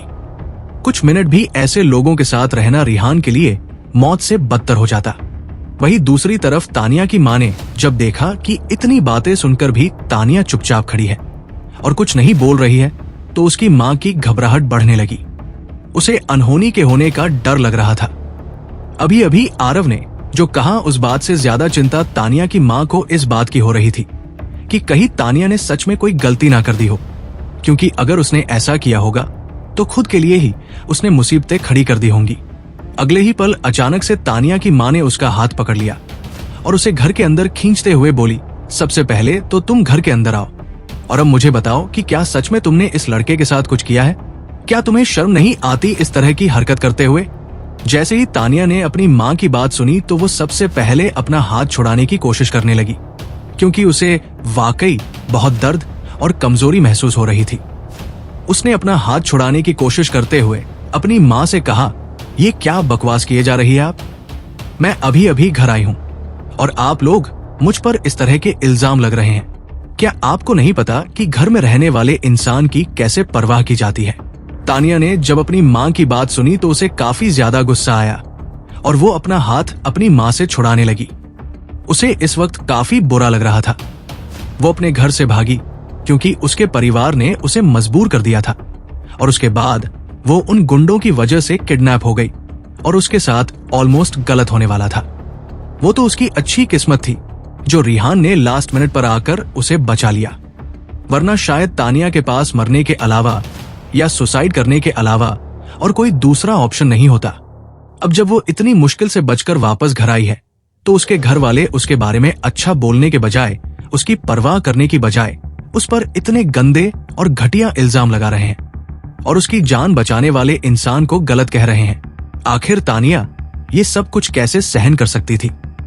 माँ बाप के साथ साथ उसका छोटा भाई भी उसे बख्शने को तैयार नहीं था।